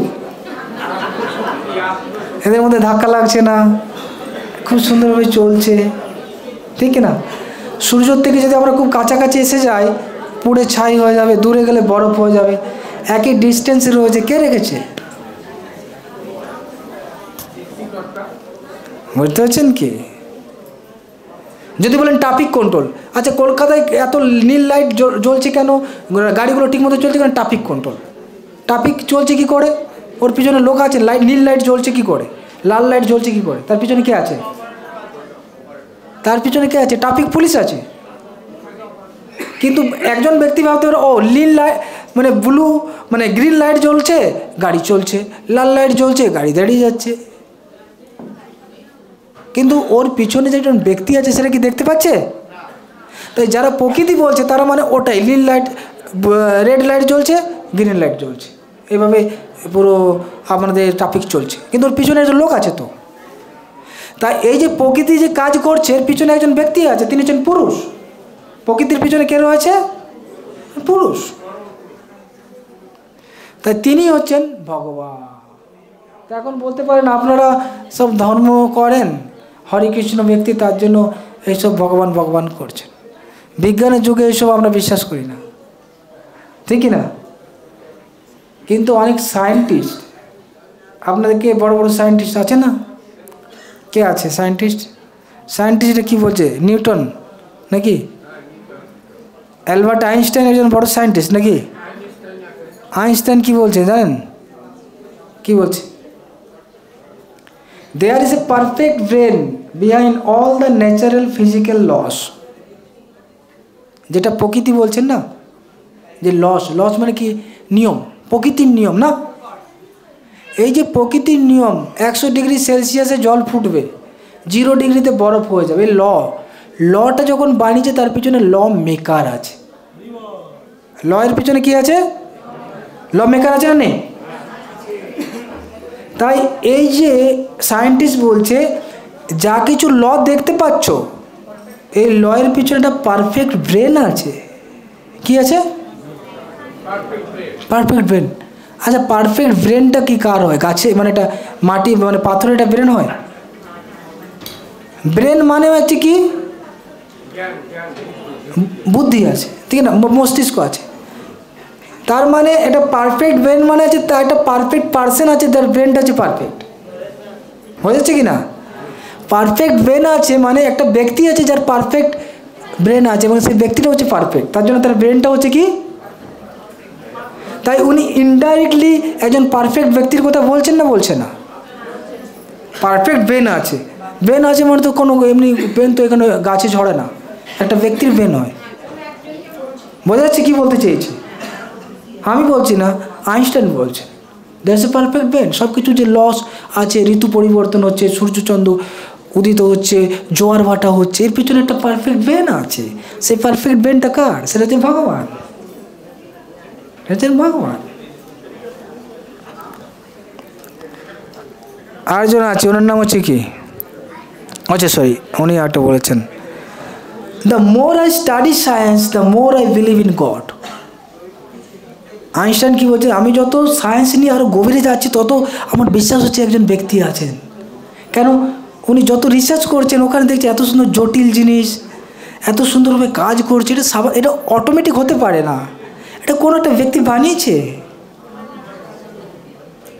তুমি তত বেশি ভগবানকে বিশ্বাস করছে, এত সুন্দরভাবে কাজ হচ্ছে, কীভাবে এত সিস্টেমেটিক হচ্ছে, নিশ্চয়ই এটা একটা বানিয়েছে, এটা অটোমেটিক হতে পারে না, বাই চান্স হতে পারে না। বিগ ব্যাং থিওরি, একটা বাস্ট হয়ে গেলো, সব কিছু সৃষ্টি হয়ে গেলো। প্রভুপাদ বলছে বাস্ট হয়ে কোনো কিছু সৃষ্টি হয় না, ধ্বংসই হয়। আরেকজন আছে, এটা খুব গুরুত্বপূর্ণ, নিকোলা টেসলা। ইনি অল্টারনেটিভ বিদ্যুৎ আবিষ্কার করেছে, এসি থেকে অল্টারনেটিভ কারেন্ট আবিষ্কার করেছেন নিকোলা টেসলা। উনি কি বলছেন শুনুন, the gift of mental power comes from god. উনি সরাসরি বলছেন, সায়েন্টিস্ট। উনি কি বলছেন দেখুন, the gift of mental power comes from god, divine being, and if we concentrate our minds on the truth, we become a tune with this great power. বুঝতেছেন কি? উনি বলছেন আমরা আমাদের যে মনে যে শক্তি আছে বা আমার চিন্তা করা, বিচার করার বুদ্ধি, এটা ভগবান থেকে পেয়েছি। এবং তিনি একজন ব্যক্তি, যখন আমরা তার প্রতি কনসেন্ট্রেট করব, যখন আমার মনকে তার প্রতি নিবদ্ধ করবো, যেটা আমরা শাস্ত্রে বলছি তার চিন্তা করো, তার সাথে যুক্ত হও। বোঝা যাচ্ছে কী বলতে চাইছি? আমরা বলছি ভগবানের ধ্যান করো। ধ্যান করার মধ্যে কী হবে? তাকে কনসেন্ট্রেট করে কী হবে না, তার যে শক্তি আছে আমার শক্তির সাথে টিউন হয়ে যাবে, অর্থাৎ তার শক্তি আমার মধ্যে আসবে। দেখুন এই যে ইনি অল্টারনেটিভ কারেন্ট আবিষ্কার করেছেন, ইনি অনেক দিন ধরে রিসার্চ করেছে, অনেক চেষ্টা করেছে, তারপর হঠাৎ করে একসময় আবিষ্কার করে ফেলেছে। তার মানে উনি যে প্রথমে চেষ্টা করেছে সাকসেস হয়নি, তার মানে ওটা ওনার বুদ্ধিতে ছিল না। ওনার যদি বুদ্ধি হতো তো উনি প্রথমে তো আবিষ্কার করতে পারতেন। ওনার বুদ্ধিতে ছিল না, ওটা বুদ্ধিটা এসছে, ওটা বুদ্ধিটা পরে এসেছে। কোথা থেকে এসছে? কোথা থেকে এসছে? যদি বলে আপনি আমরা 100 টাকা দিন, আপনি পকেট খোঁজ করবেন, পকেটে যদি থাকে সঙ্গে সঙ্গে আপনি 100 টাকা দিতে পারবেন, ঠিকই না?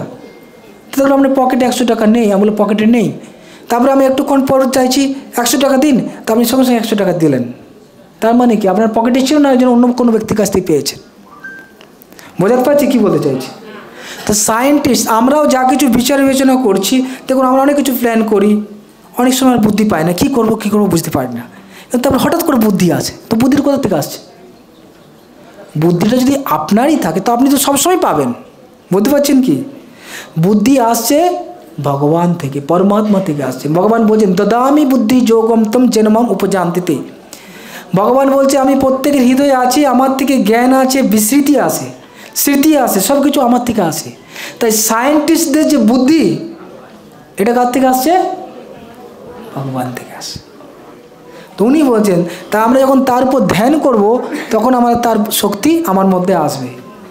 তা আমরা যদি ভগবানের ধ্যান করি ভগবানের শক্তি আমার মধ্যে আসবে, সায়েন্টিস্টরা বলছে। তো ভগবদ গীতাতে একটা শ্লোক আছে, ভগবদ গীতায় শ্লোক আছে, এটা হচ্ছে কি, the unseen is proven by seen, the unseen is proven by seen. Unseen মানে যেটা দেখা যায় না, আনসিন মানে যেটা। কিছু কোয়েশ্চেন আছে? ইয়েস।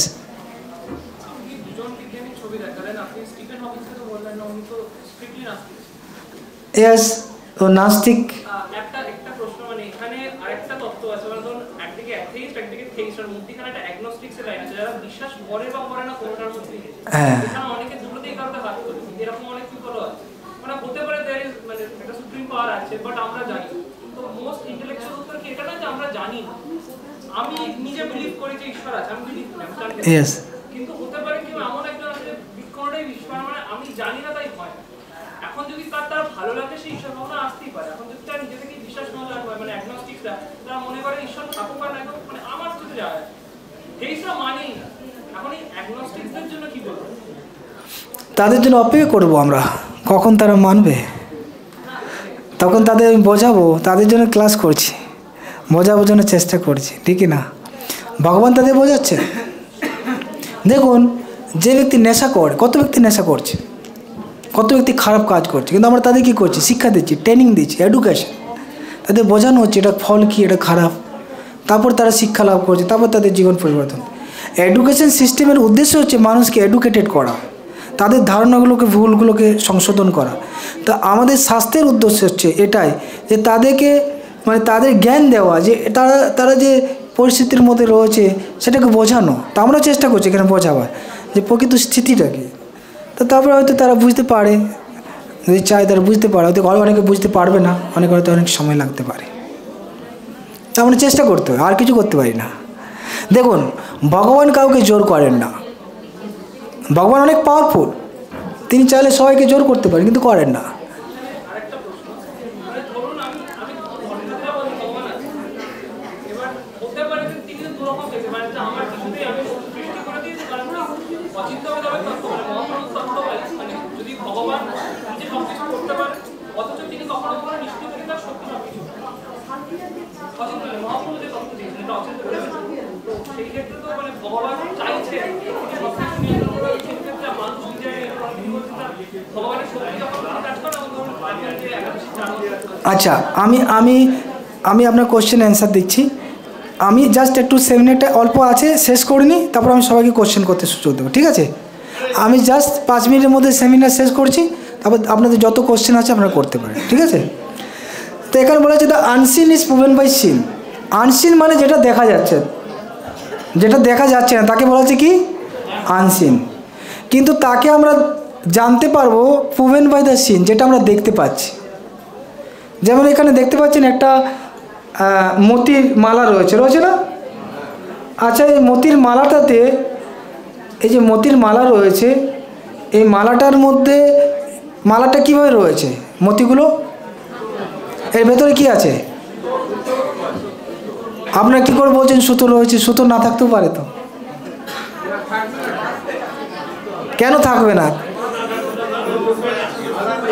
তো তার মানে হচ্ছে উনি বলতে চাইছেন এর মধ্যে সুতো আছে, সুতো না থাকলে এগুলো কী হবে? বিচ্ছিন্ন হয়ে যাবে। তাই আনসিন মানে হচ্ছে সুতোর হচ্ছে আনসিন, কিন্তু আমরা তাকে কি করে বিশ্বাস করলাম? প্রুভেন বাই দ্য সিন, মানে মতিগুলো দেখে। মতিগুলো এইভাবে থাকতে পারে না, তার পিছনে নিশ্চয়ই সুতো আছে, বুঝেছে কি? কিন্তু যদি আমরা সুতো দেখতে পাচ্ছি না। তো সেরকমভাবে ভগবান ভগবদ্গীতাতে বলছেন, মত্ত পরতর নান্যত কিঞ্চিদস্তি ধনঞ্জয় ময়ি সর্বম ইদম প্রথম সূত্রে মণি গণাইব। বুঝলেন কি না?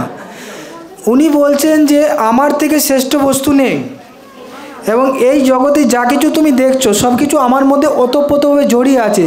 সূত্রে মণি গণাইব, যেভাবে সুতোর মধ্যে মণি ওতপ্রোতভাবে জড়িয়ে থাকে, সেরকমভাবে এই বিশ্বব্রহ্মাণ্ড আমার মধ্যে সকলে জড়িয়ে আছে। যেমন সুতো যদি কেটে যায় সমস্ত মণি ছড়িয়ে ছিটিয়ে যাবে, সেরকম ভগবান থেকে যদি বিচ্ছিন্ন হয়ে যায় এই জগৎ সব কিছু বিচ্ছিন্ন হয়ে যায়, তার কোথায় হারিয়ে যাবে কোনো কিছু খুঁজে পাওয়া যাবে না। অনেক হলো মধ্যাকর্ষণ শক্তি। মধ্যাকর্ষণ শক্তি মানে হচ্ছে ভগবান, এটা ভগবানের শক্তি, ভগবানের আকর্ষণ, যার মাধ্যমে সমস্ত কিছু একটা সিস্টেমের মধ্যে রয়েছে। এটা ভগবান বলছেন সূত্রে মণি গণাইব, আমার মধ্যে সব কিছু জড়িয়ে আছে কিন্তু আমাকে কেউ দেখতে পাচ্ছে না। ভগবান বলছে আমি অতীত বর্তমান ভবিষ্যৎ সকলের জানি, কিন্তু আমাকে কেউ জানে না।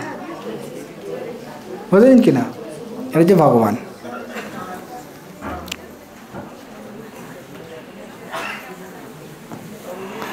তো তাই ভগবত তত্ত্ব একটা রয়েছে, এই সম্বন্ধে আমরা অনেক ডিসকাস করতে পারি। এটা ছোট সেমিনারের মধ্যে হতে পারে না, ঠিক না?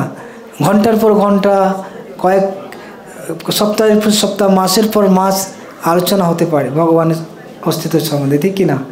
কিন্তু আমরা অল্প একটা ছোট সেমিনারের মধ্যে কিছু একটা মানে একটা কী বলে ঝলক দিলাম, বিদ্যুতের ঝলকই বলতে পারেন, সেটার মধ্যে আলোচনা করলাম। তো তাই আমাদের সেমিনারের যে উদ্দেশ্য ছিল আমাদের জানা আমাদের প্রকৃত স্বরূপটা কী, ঠিক না? এবং আমরা জানতে পারলাম যে আমরা শরীর নয়, আমরা হচ্ছে কি আত্মা। আত্মার কি মৃত্যু আছে? আত্মা পরবর্তী জীবনে যায় কিসের ভিত্তিতে যায়? কর্ম অনুযায়ী। তাই আমাদের এখন শরীরের নিয়ে করা উচিত না আত্মার জন্য করা উচিত? তা আত্মার জন্য কি করতে হবে?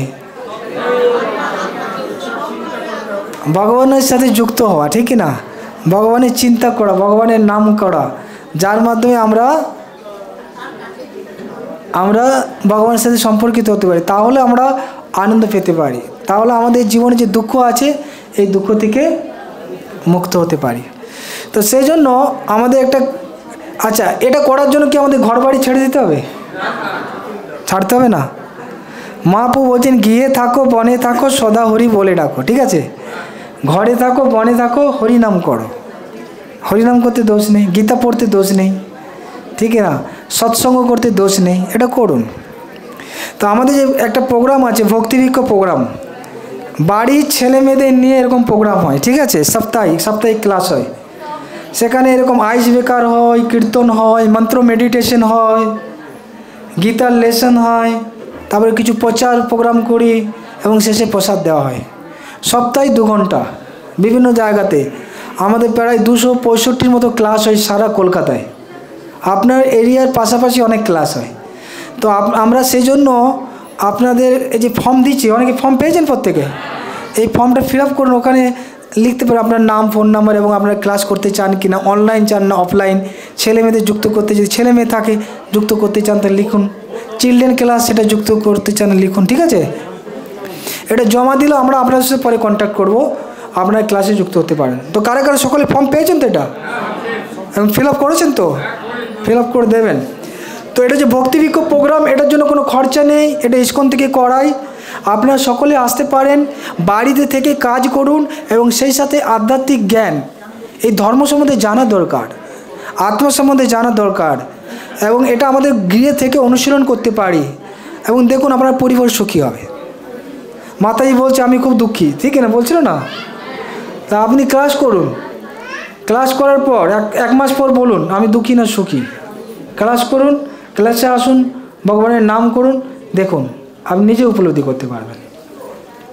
এখানে অনেকে আছে যারা গৃহস্থ, আপনারা দেখুন আপনাদের যারা গাইড করছিল না পিছনে দাঁড়িয়ে আছে, এরা সকলে গৃহস্থ, বিভিন্ন বৃত্তিতে রয়েছে, বিভিন্ন সার্ভিস করছেন, কারো বিজনেস আছে, তারা পরিবার আছে এবং তারা বাড়িতে থেকে প্র্যাকটিস করছে, ছেলে মেয়েকে নিয়ে প্র্যাকটিস করছে। তা আপনারাও বাড়িতে থেকে এটা প্র্যাকটিস করতে পারেন। মহাপ্রভু এটা বলেছেন বাড়িতে থেকে প্র্যাকটিস করুন, সন্ন্যাসী হওয়ার প্রয়োজন নেই।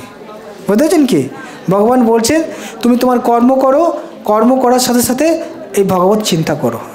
কর্মটা শরীরকে মেনটেন করবে, ভগবত চিন্তা তোমার আত্মাকে মেনটেন করবে, তাহলে তুমি সম্পূর্ণভাবে সুখী হতে পারবে। তো এই যে ভক্তিবৃক্ষ যে কার্যক্রম, এই ভক্তিবৃক্ষে বছরে বিভিন্ন সময় আমরা বৃন্দাবন, দ্বারকা, মথুরা ইত্যাদি জায়গায় ট্যুর যাই, পুজোর সময় আপনারা যেতে পারবেন। মায়াপুরে যাই, আমাদের পিকনিক হয়, রথযাত্রা হয়, গৌর পূর্ণিমা হয়, জন্মাষ্টমী হয় ইসকন মন্দিরে, সেগুলো সব কিছুতে নিমন্ত্রিত হবেন। তো আপনারা একটা নতুন পরিবারের সাথে যুক্ত হতে পারবেন এই ভক্তিবৃক্ষে যুক্ত হওয়ার মাধ্যমে, বুঝেছেন কি না? এবং আপনাদের 12 মাসে 13 পার্বণ, আমাদের এখানে যারা ভক্তরা আছে সবসময় এনগেজ, সবসময় একটার পর একটা ফেস্টিভ্যাল, একটার পর একটা ফেস্টিভ্যাল আসছে। এখানে কি মানুষ দেখে দুর্গাপূজার সময় একটু আনন্দ করলো, ঠিক কিনা, দিওয়ালি একটু আনন্দ করলো, তারপরে বাস সারা বছর অপেক্ষা করো কখন দুর্গাপূজা আসে। কিন্তু আধ্যাত্মিক জীবন মানে প্রতিদিন ফেস্টিভ্যাল, এভরি ডে হচ্ছে ফেস্টিভ্যাল, বুঝলেন কি না? তো তাই এটার সাথে যুক্ত হন এই ভক্তিবৃক্ষ কার্যক্রমের জন্য, এবং এই সমস্ত কার্যক্রমের দ্বারা আপনি খুব আনন্দ পাবেন। আমাদের বাচ্চাদের জন্য প্রোগ্রাম হয়, এই যে বাচ্চারা দেখুন অনেক তারা শ্লোক শিখছে, ড্রয়িং করে, ঠিক না? আপনার ছেলেমেয়েরা শিখতে পারবে। অনেক ট্যুর হয়। হরে কৃষ্ণ, ধন্যবাদ। 6:12 বাজছে। ওকে, তা এখন যদি আপনাদের কোনো কিছু কোশ্চেন থাকে করতে পারেন। ইয়েস, ওনার আছে পিছনে কোশ্চেন। হ্যাঁ, ও আচ্ছা, ওটা হচ্ছে কোশ্চেনের সমস্ত কোশ্চেনের অ্যান্সার, ঠিক আছে? যখন কোনো কিছু অ্যান্সার পাওয়া যাচ্ছে না, না ওটা হবে শেষে, বলে শেষে হবে কীর্তন, ঠিক আছে, চিন্তা নেই। ইয়েস, ওনার কোশ্চেন আছে। হ্যাঁ হ্যাঁ, ঠিক আছে, ওনার বলুন। মাইকটা নেবেন। মাইক যাবে না? না, ওকে, ঠিক আছে, বলুন কোশ্চেন। হ্যালো, আজ মানে সাউন্ড হবে না, অ্যাকচুয়ালি জাস্ট রেকর্ডিং হচ্ছে, আর কিছু নয়। হ্যালো, হ্যাঁ, যদি একটু কাছে এসে যাবেন তাহলে মাইক দিয়ে দেন, মাইক দেন একটা। হ্যাঁ, আচ্ছা, শুন বলুন, ভালো হয়, সকলে শুনতে পাবে।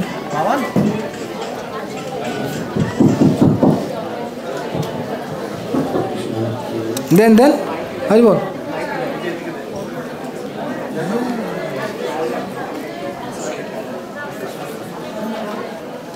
হরে কৃষ্ণ।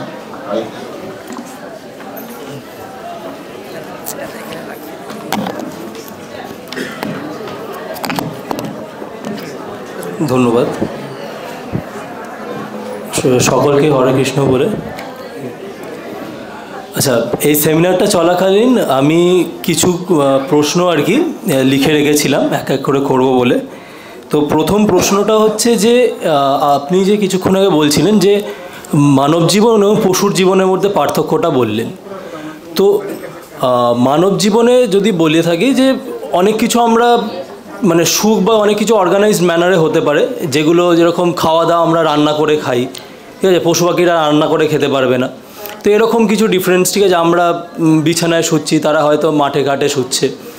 কিন্তু কথা হচ্ছে যে আপনি এটাও বললেন যে আমাদের জীবনে অনেক কিছু দুঃখ দুর্দশা আছে মানব জীবনে, যেগুলো স্পেসিফিক্যালি যেগুলো পশুর ক্ষেত্রে নেই। তাহলে এই ক্ষেত্রে প্রভু যে বলছেন যে মানব জীবন হিসেব মতো পশু পাখির থেকে কঠিন বা আরও দুঃখের, তো কোনটা মানা ঠিক, যে দুঃখের নাকি সুখের? আচ্ছা, এস আমি এটা বলতে চাইছি যে মনুষ্য জীবনের মধ্যে আমরা যদি ওই আহার নিদ্রা ভয় মৈথুনটাই চিন্তা করি, তো তাহলে পশুদের থেকে কোনো বেটার নয়। ওরাও করে, মানুষও করে। দেখতে গেলে অনেক জায়গাতে ওরা হয়তো বেটার করে, মানুষের থেকে ওরাটা হচ্ছে বেটার। কিন্তু এই মনুষ্য জীবনের একটা বিশেষ উদ্দেশ্য, যেটা বললাম, ওই যে ব্রহ্ম জিজ্ঞাসা, এটা হচ্ছে মূল বিষয়। এটা যদি আমরা হারিয়ে যাই তাহলে ওগুলো বাকিগুলোর মধ্যে কোনো কিছু পার্থক্য নেই। তো পশু পাখিদের তো জিজ্ঞাসাও নেই, কোনো চিন্তাও নেই, ঠিক আছে। তাহলে আমরা যে জিজ্ঞাসা করার সুযোগটা পাচ্ছি বা সেটা নিয়ে চর্চা করতে পারছি, এতে আলাদা করে কী লাভ? কারণ তাদেরও আত্মা আছে, আমাদেরও আত্মা আছে। হ্যাঁ, তো আমরা যে এখানে কষ্ট পাচ্ছি, এটা এখন বুঝতে পারি যে আমাদের কষ্ট পাওয়ার কারণটা কী। আমরা এই শরীরটাকেই সব কিছু বলে মনে করছি, আমরা এই শরীরের জন্য সব কিছু করছি। তো এখন যদি আমরা জানতে পারি না আমরা শরীর নয়, আমরা আত্মা, তো তাহলে আত্মার জন্য আমরা যদি করি তখন আমরা সুখী হব। এবং যে সুখটা, সেটা হচ্ছে নিত্য সুখ। আমাদের, যেটা আমি বলতে চাইছিলাম, ভগবদ্গীতায় বলা হচ্ছে এই যে জগৎ আছে এটা হচ্ছে অনিত্য জগৎ। এখানে আমাদের বারবার জন্ম মৃত্যু হচ্ছে, কিন্তু আত্মার মৃত্যু নেই। আত্মা যখন মুক্তি পাবে ভগবত ভক্তি করার পর, সে তখন নিত্য জীবন পাবে। এবং সেটা ভগবত ধাম আছে, সেখানে গেলে আর ফিরে আসতে হবে না। সেখানে জন্ম নেই, মৃত্যু নেই, রোগ নেই, ব্যাধি নেই। তা এরকম আমরা জীবন পেতে সবসময় যুবক, কারণ আত্মার মৃত্যু নেই। তাহলে তাই ওই জীবনটা আমরা পেতে পারি, এটাই হচ্ছে মনুষ্য জীবনের উদ্দেশ্য। আচ্ছা, পশুর জীবনে যদি কেউ থাকে তাহলে সে তো ভক্তি বা ধর্ম করতে পারছে না, তাহলে সেই ক্ষেত্রে কি তার মুক্তি হবে না? তাকে আবার মানুষ হতে হবে, তাকে আবার মানুষ হয়ে জন্মাবে। তো তাহলে তার ক্ষেত্রে কি রুলস থাকবে যে সে মানুষ হয়ে আবার জন্মাবে? কারণ সে তো ধর্ম করতে পারছে না। হ্যাঁ, তো ওনার কিছু করার নেই। অন্যান্য যে পশু পাখির জীবন আছে তাদের কী করতে হবে না, তার কর্মফল ভোগ করবে। কর্মফল ভোগ করার পর একটার পর একটা এগিয়ে যাবে। জলচর আছে, স্থলচর হবে, পশু হবে, পাখি হবে, তারপরে ধীরে ধীরে পশু হবে, তারপরে মানুষ হবে। মানুষ যখন হবে তখন সে কর্ম করতে পারে, তখন তার কাছে এই কর্ম করার সুযোগ আছে, ভালো করার, মন্দ করার, এই জগৎ থেকে উদ্ধার পাওয়ার সুযোগ আছে। কিন্তু যখনই তারা এই কর্ম এখানে পেলো, পশুর শরীর চলে গেল, ওখানে আর কিছু রিয়াকশান, ও আপনার নিজের কর্মফল ভোগ করতে হবে, ওখানে কিছু করার নেই। তো কেউ জগৎ থেকে উদ্ধার পেতে চাইবে কেন? মানে সেটা পশু হোক কিংবা মানুষ। মানুষ যখন রোগ হয়, রোগ ট্রিটমেন্ট করে কেন? সুস্থ হওয়ার জন্য। কোনো মানুষ আছে যে রোগটা মনে করে যে এটা ঠিক আছে, সেগুলো ঠিক আছে, আর ট্রিটমেন্ট করার প্রয়োজন নেই। তো এই জগতে আমরা যেটা রোগের মধ্যে রয়েছে, বারবার জন্ম হচ্ছে, বারবার মৃত্যু হচ্ছে, প্রতিনিয়ত আমাদের চ্যালেঞ্জিং, মানে প্রত্যেকটা মিনিটে আমাদের কি স্ট্রাগল করছে, স্ট্রাগল ফর এক্সিস্টেন্স। প্রতিটা মুহূর্তে আমাদের মানে অসুবিধার সম্মুখীন হতে হচ্ছে। কেন না? আমরা আত্মা হওয়া সত্ত্বেও এটা শরীরের মধ্যে আবদ্ধ আছে, এটা জড় শরীরের মধ্যে, এটা আমি নই, এই খাঁচার মধ্যে আমাকে বন্দি করে রেখেছে। আত্মার মৃত্যু নেই, জন্ম নেই, আত্মাকে কাটা যায় না, পড়ানো যায় না, শোকানো যায় না, কিন্তু আমাকে এগুলো ভোগ করতে হচ্ছে। এটা হচ্ছে আমার রোগগ্রস্ত অবস্থা। তা সেজন্য আমি এখান থেকে মুক্ত হতে হবে। কিন্তু অনেকে ভাবছে এটা আমার জন্য স্বাভাবিক, তার জন্য সে এটা ভাবছে আমি সুখী আছি, কিন্তু না, এটা আমার অস্বাভাবিক একটা অবস্থা, আমি কষ্টের মধ্যে আছি। ঠিকই না? আচ্ছা, আমার দ্বিতীয় প্রশ্ন, পরমাত্মা যদি আমাদের সবাইকে কন্ট্রোল করে, তাহলে সেই ক্ষেত্রে কিছু মানুষ কেন খারাপ করে? খারাপ কর্ম, কারোর ক্ষতি করা হতে পারে, সেটা এনিথিং। ভালো কোশ্চেন। তো বলা হচ্ছে কি, আমাদের যে আত্মা আছে, আত্মার স্বাধীনতা আছে। ভগবান হচ্ছেন স্বাধীন, পরম স্বাধীন, সুপ্রিম ইন্ডিপেন্ডেন্ট, ঠিক না? কিন্তু আমরা হচ্ছে কি ক্ষুদ্র স্বাধীনতা আছে, আমাদের মধ্যে ক্ষুদ্র স্বাধীনতা আছে। তো আমাদের যে স্বাধীনতা আছে, এই যে ছোট স্বাধীনতা আছে, সেই ছোট স্বাধীনতার মধ্যে কিন্তু ভগবান হস্তক্ষেপ করে না।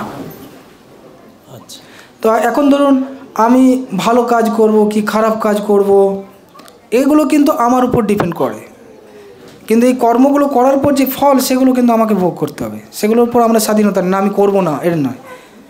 তুমি চয়েস করতে পারো, ঠিক আছে, তুমি এখন রেস্টুরেন্টে যেতে পারো, হতে পারো তুমি এখন মন্দিরে যেতে পারো, তুমি এখন বারে যেতে পারো, বা তুমি গীতা পড়তে পারো, তুমি সিনেমা যেতে, এগুলো আমাদের চয়েস আছে, এবং তার যে রেজাল্ট হবে সেগুলো আমাকে ভোগ করতে হবে।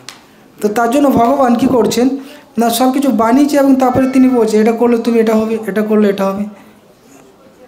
তো ভগবান ওখানে নিয়ন্ত্রণ করে না, মানে আমাদের উপরে সেই স্বাধীনতা দিয়েছে যে আমরা কি করতে চাই, ক্ষুদ্র স্বাধীনতা। কিন্তু এরকমও তো হতে পারতো যে ভগবানই সবাইকে নিয়ন্ত্রণ করছে সব কিছু, এরকমটা কেন নয়? খুব ভালো কোশ্চেন, খুব ভালো কোশ্চেন। ভগবান যদি সবাইকে নিয়ন্ত্রণ করতো খুব ভালো হতো না? ভালো হতো না? ভালো হতো না। কেন? সকলে রোবট হয়ে যেত। সকলে কি হতো? রোবট হয়ে যেত। ভগবান যদি সকলকে কন্ট্রোল করতো, বলতে সকলে আমাকে প্রণাম করো, সকলেই প্রণাম করে না, ঢাড়ে ঢাড়ে করে কিনা, দাঁড়িয়ে যাও, সকলের সঙ্গে দাঁড়িয়ে গেল। তো এরকম একটা এক্সাম্পল দেওয়া আছে, যখন আপনি বাড়ি এলেন, আপনার স্ত্রী এলো, সে বলো একটু আমার জন্য জল নিয়ে এসো, জল নিয়ে এলো, দাঁড়িয়ে আছে, ঠিক আছে, একটু আমার খাবার দাও, গেল, কি খাবে এটা নিয়ে এলো। তো এরকম যদি হয় কীরকম লাগে? আর যদি গেল, আপনি বাড়িতে গেলেন, সঙ্গে সঙ্গে আপনার স্ত্রী আপনার জন্য কী পছন্দ করে নিয়ে এলো আর করলো, তা আপনার অটোমেটিক সেটা স্বাভাবিক থাকে না? আপনি রোবটের সাথে যদি ডিলিং করেন, রোবটের সাথে ডিলিং করে আনন্দ পাওয়া যায় না। তো ভগবানের জন্য স্বাধীনতা রেখেছে, যে দেখো তুমি এই স্বাধীনতা ব্যবহার করো, ওই স্বাধীনতার মাধ্যমে ভগবানকে ভালোবাসতে পারি। কীরকম ভালোবাসতে পারি? কীভাবে ভগবানের জন্য রান্না করতে পারি, কীভাবে ড্যান্স করতে পারি, কীভাবে সাজাতে পারি, এগুলো যদি ভগবান সব কিছু কন্ট্রোল করে, তো ওখানের মধ্যে আনন্দ তো নেই। আমি জানি আমার কোন আজকে আমি এটা আমি খেতে চাই, উনি এভাবে নাচুক, এগুলো আনন্দ নেই। প্রত্যেকের মধ্যে স্বাধীনতা আছে, সেই স্বাধীনতা আমি অ্যাকচুয়ালি বলতে চাইলাম যে মানে শুধু ভালো করার স্বাধীনতা থাকলো, এবার সে কীভাবে ভালোটা করবে সেটা তার উপরে। না, ভালো করার যদি স্বাধীনতা থাকে, তা সেটা তো অনেকটা রোবট হয়ে গেল না? দেখুন, স্বাধীনতা আমি বললাম শুধু ভালোগুলো করো, খারাপগুলো করতে পারো, এরকম তো হয় না। ওটা তো একটা রোবটের মতো। আমি করতে চাই, এটা ভালো করতে চাই, খারাপ করতে চাই। তো ভগবান কি করছেন না, এই স্বাধীনতা তিনি এত মাইনুটস কন্ট্রোল করতে চায় না। উনি বলছে তোমাকে স্বাধীনতা দিয়েছে, তুমি এখন দেখো ব্যবহার করো, তুমি করো, রেজাল্টটা পরে পাবে। হ্যাঁ, তুমি ভালো মন্দ করলে পাবে। এবং ওটার মধ্যে বিশেষ আছে, যেমন ধরুন এখানে যদি বলা হয় ভগবানের জন্য রান্না করে নিয়ে আসুন, কত ব্যক্তি আলাদা আলাদাভাবে রান্না নিয়ে আসবে, মালা এটা নিয়ে আসুন, প্রত্যেকে আলাদা আলাদা রকম মালা বানিয়ে নিয়ে আসবে। যত বৈচিত্র্য হবে তত সেখানে আনন্দ বেশি থাকবে, যেখানে ভ্যারাইটিস থাকবে সেখানে আনন্দ বেশি থাকবে। আর সেখানে যদি একই রকম সব কালার পরে যদি চলে আসতো, সকালে যদি একই ড্রেস পরে আসতো কেমন লাগতো। সকালে তো বিভিন্ন রকম বিভিন্ন কালার, বিভিন্ন রকম স্টাইল, আলাদা আলাদা একটা বৈচিত্র্যতা। মানুষের কথা বলার ধরন আলাদা, মানুষের হাসার ধরন আলাদা, তো এটা একটা বৈচিত্র্যতা। সব বন্ধু যদি একই রকম হয়ে যায় কীরকম লাগে? বিভিন্ন রকম বন্ধু থাকে, কেউ মিশুকে থাকে, কেউ হাসতে পারে, কেউ জোক করতে পারে, তো সেটা বেশি এনজয় লাগে না, সেটা মনে খুব এনজয়েবল হয়। তো তাই এটা হচ্ছে ভগবানের পারপাস। অসংখ্য ধন্যবাদ। আমি তৃতীয় প্রশ্নটা করছি। আচ্ছা, এরকম কি কোনো প্রমাণ আছে যে হরিনাম জপ করলে আত্মা শুদ্ধ হয়? ইয়েস, হরিনাম জপ করার মধ্যে আত্মা শুদ্ধ হয়। যদিও এটা খুব সূক্ষ্ম একটা বিষয়, যদিও এটা সূক্ষ্ম বিষয়, কিন্তু এটা হচ্ছে প্র্যাকটিক্যাল। এবং আমরা যারা এখানে হরিনাম করছিলেন একটু আগে, তারা আপনারা আনন্দ পাচ্ছিলেন না পাচ্ছিলেন না?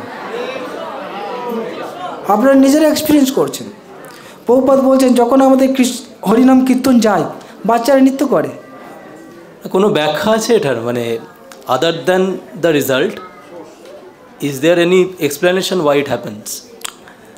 কেন? তার কারণ হচ্ছে আমরা হচ্ছে ভগবানের অংশ। ভগবানের যে অংশ আছে, ভগবান অংশের মধ্যে এই ভগবানের প্রতি কানেকশন আছে, ভগবানের সাথে লিঙ্ক আছে, এটা স্বাভাবিক।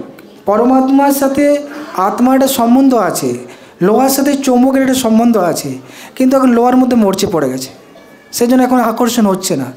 যখন ওই চৌম্বক আস্তে আস্তে মরিচে আস্তে আস্তে সরতে থাকবে, আকর্ষণ হবে। ওর ভেতরে কিন্তু আকর্ষণ আছে। প্রত্যেকে ভগবানের সাথে আমাদের কানেকশন আছে, আমরা ভগবানের প্রতি আকৃষ্ট, ভগবানের নামের প্রতি আকৃষ্ট। আচ্ছা ধরুন কোনো এখন কে ভালো খেলছে, ক্রিকেটে কে ভালো খেলছে? বিরাট কোহলি। বিরাট কোহলির নাম করলে সকলে জয়গুরু জয়গুরু বলবে, ঠিক না? বিরাট কোহলি কি, বিরাট কোহলি কি, বিরাট কোহলির নাম শুনলে খুব আনন্দ পাবে যারা বিরাট কোহলি ফ্যান। পাবে না? পাবে না? কেন? তার কাছে হচ্ছে হিরো। তার নাম শুনলে তাও আজকে বিরাট কোহলি খেলছে, আজ বিরাট কোহলি খেলছে, তো তার খুব ঝিমে যাবে, ঠিক না? তো ওই ব্যক্তিকে সে পছন্দ করে, তার সব কিছু পছন্দ লাগে, তার খেলা পছন্দ লাগে, তার সে যদি ভালো পারফরমেন্স করে সে আনন্দ পায়, তার নাম করে আনন্দ পায়। তো সেরকম ভগবান, আমাদের ভগবানের সাথে প্রকৃত ভগবান হচ্ছেন হিরো। ভগবানের সাথে আমাদের প্রত্যেকের সম্বন্ধ আছে, তিনি হচ্ছেন, আমরা তার অংশ, আমরা হচ্ছি তার অংশ, প্রতিটা জীব হচ্ছে তার অংশ, তার সাথে লিঙ্ক আছে। এবং স্বাভাবিকভাবে আমরা তার প্রতি আকৃষ্ট হব, তার নাম করব, তার কথা করব, এবং তার নাম তার কথা এগুলো হচ্ছে পরম পবিত্র, এবং তার মাধ্যমে আমরা তার সাথে সম্পর্কিত হতে পারি। একটা বিষয় হচ্ছে কি, সূক্ষ্ম এই জন্য বলছি না, ভগবান এবং ভগবানের নাম হচ্ছে কি একই বস্তু। এই জগতে যেমন যে জল এবং জল নামটা, এই দুটো আলাদা। যেমন জল আমার পিপাসা পেয়েছে, আমি বলি জল জল জল জল, আমি জলের টেস্ট পাবো না, আমার জল পিপাসা আরও বেড়ে যাবে জল জল জল জল করলে।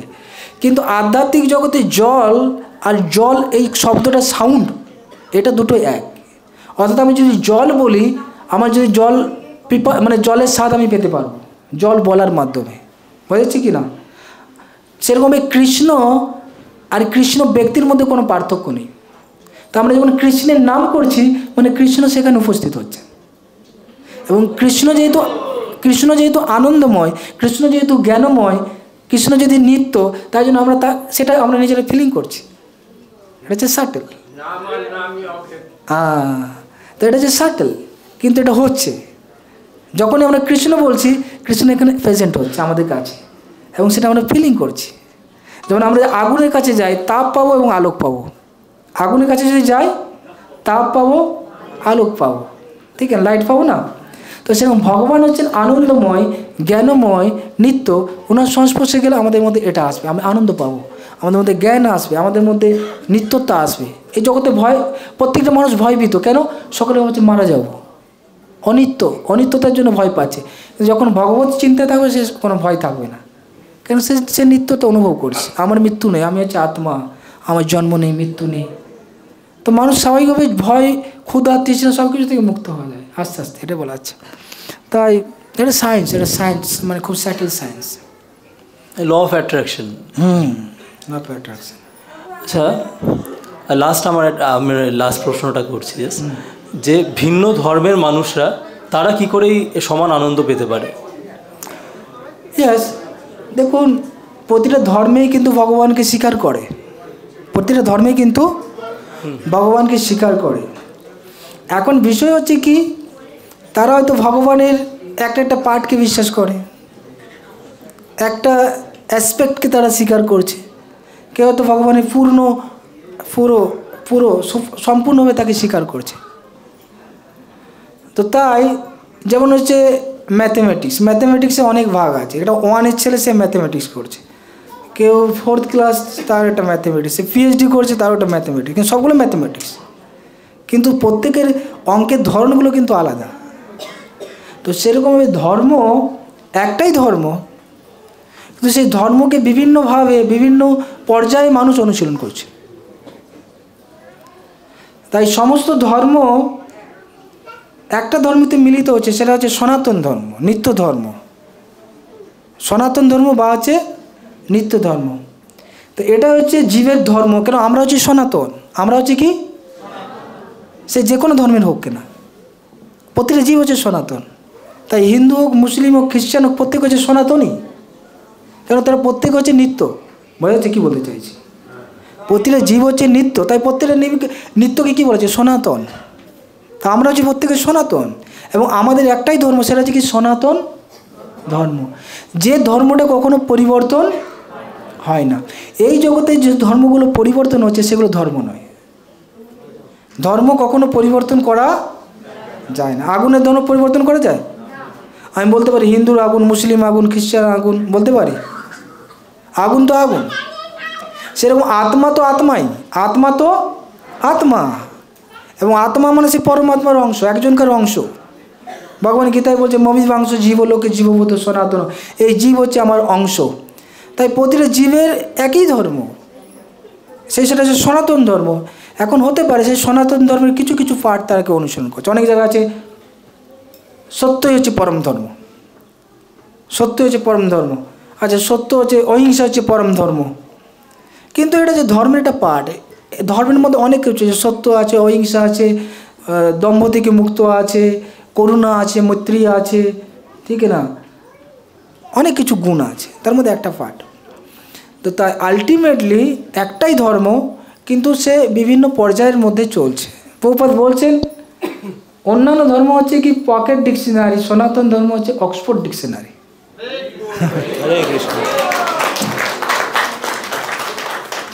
পকেট ডিকশনারির মধ্যে সব কিছু ইনফরমেশন পাবেন না, ছোট ছোট পাবেন, কিন্তু অক্সফোর্ড ডিকশনারির মধ্যে সব কিছু মিনিং পেয়ে যাবেন।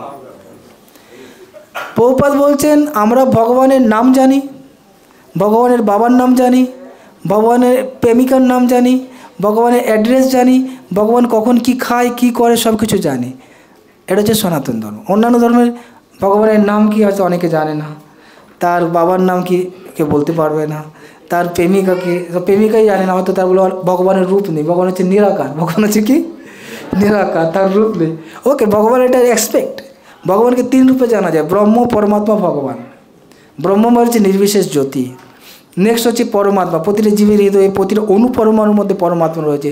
তৃতীয় হচ্ছে ভগবত স্বরূপ, তিনি তার ধাম রয়েছে, তার ভক্ত রয়েছে, তার পার্শ্বদ রয়েছে। তো এখন বিভিন্ন ধর্মে কেউ হয়তো জ্যোতির উপাসনা করছে, যেমন সূর্যের উদাহরণ যে সূর্য গোলক, সূর্য রশ্মি। এখন কেউ সূর্য রশ্মি সম্বন্ধে জানে, কেউ সূর্য গোলক সম্বন্ধে জানে, কখন কেউ সূর্যদেব সম্বন্ধে জানে। কিন্তু 3টে ব্যক্তি কিন্তু সূর্যকে জানে, বুঝেছি কিনা? কিন্তু যে সূর্য গোলকে প্রবেশ করে সূর্যদেবকে জানে, মানে তিনি সবগুলোই জানে। কিন্তু সূর্য রশ্মি জানে, সে একটা পার্ট জানে। সূর্য গোলকে মানে 2টো পার্ট জানে, সূর্য রশ্মি, সূর্য গোলক, এবং সূর্য মণ্ডলে প্রবেশ করে 3টে জানে। তো সেরকম ভগবানও অনেক স্বরূপ আছে, তারা সেরকম পার্ট জানে। তো ভগবান নিরাকার জ্যোতি, ঠিক আছে, ভগবান নিরাকার জ্যোতি, কিন্তু এটাই সব কিছু না, আরও পার্ট আছে। ভগবানের রূপও আছে, ভগবান ভালোবাসা আছে, ভগবান তার ফিলিং অনুভব করতে পারে, ভগবানের সাথে কারোর সাথে আদান প্রদান করতে পারে, এগুলো তো তারা জানে না। এটা হচ্ছে কি অক্সফোর্ড ডিকশনারি, ঠিক না? এটা সনাতন ধর্মের মধ্যে এটা দেওয়া আছে, ঠিক আছে। অসংখ্য ধন্যবাদ। হরে কৃষ্ণ। তো তাই আমাদের সবার সাথে বলবো। আচ্ছা, ওনার একটা কোশ্চেন আছে। আচ্ছা, আপনার কোশ্চেন কার আছে? তারপরে মাতাজি কোশ্চেন আছে, ঠিক আছে। হরে কৃষ্ণ। আচ্ছা, রামকৃষ্ণ একটা কথা বলছে যে এই যে বেদান্ত, বেদ বেদান্ত গীতা মহাভারত রামায়ণ যত শাস্ত্র আছে সব উচ্ছিষ্ট হয়েছে, কিন্তু পরব্রহ্ম উচ্ছিষ্ট হয় না, এটা কেন বললো? পরম ব্রহ্ম উচ্ছিষ্ট হয়নি। উচ্ছিষ্ট হয় না। ভগবানকে কে উচ্ছিষ্ট করতে পারবে? হ্যাঁ, ভগবান গীতা তার তো জন্ম মৃত্যু নাই, ক্ষয় বৃদ্ধি নাই, আগুনে পড়ে না, জলে ভিজে না, কাজেই তার সম্বন্ধে তো মানুষ প্রচার করতে পারছে না। কেন প্রচার করতে পারে? আমরা তো করছি তার সম্বন্ধে, ও অংশ। ঠিক না? ভগবান সম্বন্ধে তো আমরা প্রচার করছি, পূর্ণ তো পারছেন না, অংশ পারছেন।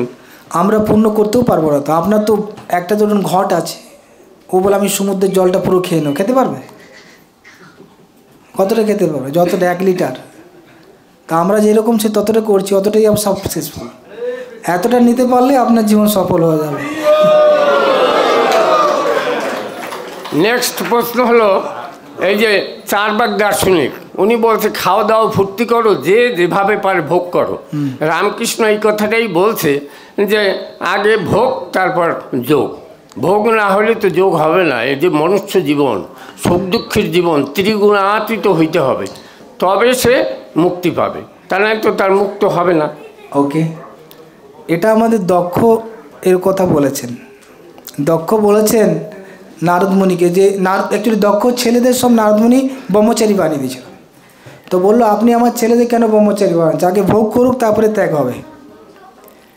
তো বললো ভোগ করে ভক্ত হয় না, ভোগের পর ভোগান্তি হয়। ভোগের শেষে কি হয়? ভোগান্তি। ভোগ করলে তো দুর্ভোগ হবে। দুর্ভোগ হবে, ভক্ত হবে না। ভক্ত তখনই হবে যখন নারদ মুনির মতো ভক্তের কৃপা পাবে, যখন সে ভক্ত সঙ্গ পাবে। বুঝলেন কিনা? যে ব্যক্তি মানুষ জগতে দুঃখ পাচ্ছে, দেখুন দুঃখ পেয়ে ভগবানের কাছে আসে, কিন্তু যদি ভক্ত সঙ্গ পায়, ভক্তর সঙ্গ না পেলে নাস্তিক হবে বা আত্মহত্যা করে নেবে। কিন্তু যদি ভক্ত পায়, সঙ্গ পায়, তাহলে ভক্ত হবে। এই জন্য তো শাস্ত্র বলছে দুঃখ হচ্ছে ঈশ্বরের দয়ার দান। কিন্তু ওখানে ভক্তর কৃপাটা দরকার।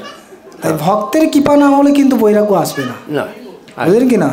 সরাসরি বৈরাগ্য আসে না। সংসারে কত মানুষ ভোগ করছে, কত দুঃখ পাচ্ছে, কটা মানুষ ভক্ত হচ্ছে, কিন্তু যখন ভক্ত সঙ্গ হবে তখন ভক্ত। ঠিক। আচ্ছা, হরে কৃষ্ণ। তাহলে আমি রাখি। আর ওকে, মাতাজি কোশ্চেন ছিল একটা, ওই মাতাজি ওখানে হাত তুলেছিল, ওই যে মাতাজি। তারপরে উনি একটু এখানে আসুন। আপনারা সকলে ফর্ম ফিল আপ করেছেন তো? কারো ফর্ম ফিল আপ করতে বাকি আছে? আপনি ফর্ম ফিল আপ করেছেন? তো আপনারা ক্লাসগুলোতে অংশগ্রহণ করবেন। আমি চাই আপনাদের সাথে আরও সঙ্গ করতে, ঠিক আছে না? আপনারা যদি ক্লাসে যুক্ত হন, আমি হয়তো আপনাদের আবার সঙ্গ পাবো, ঠিক আছে? রাধে রাধে প্রভু। হরে কৃষ্ণ। ওকে, বলছি প্রভু, একাদশী কোন যুগ থেকে সৃষ্টি হয়েছে? কোন যুগ থেকে সৃষ্টি হয়েছে? হ্যাঁ, একাদশী রয়েছে, সর্বদাই রয়েছে একাদশী। কোন যুগ থেকে মানে সৃষ্টিটা শুরুটা হয়েছে? যখন থেকে সৃষ্টি তখন থেকে এইসব রয়েছে। যখন থেকে সৃষ্টি হয়েছে তখন থেকে শাস্ত্র রয়েছে। শাস্ত্র রয়েছে মানে এইসব সিদ্ধান্তও আছে। বুঝলেন কি না? শাস্ত্র নিত্য, সব কিছু নিত্য, তো এইসব সিদ্ধান্ত নিত্য আছে।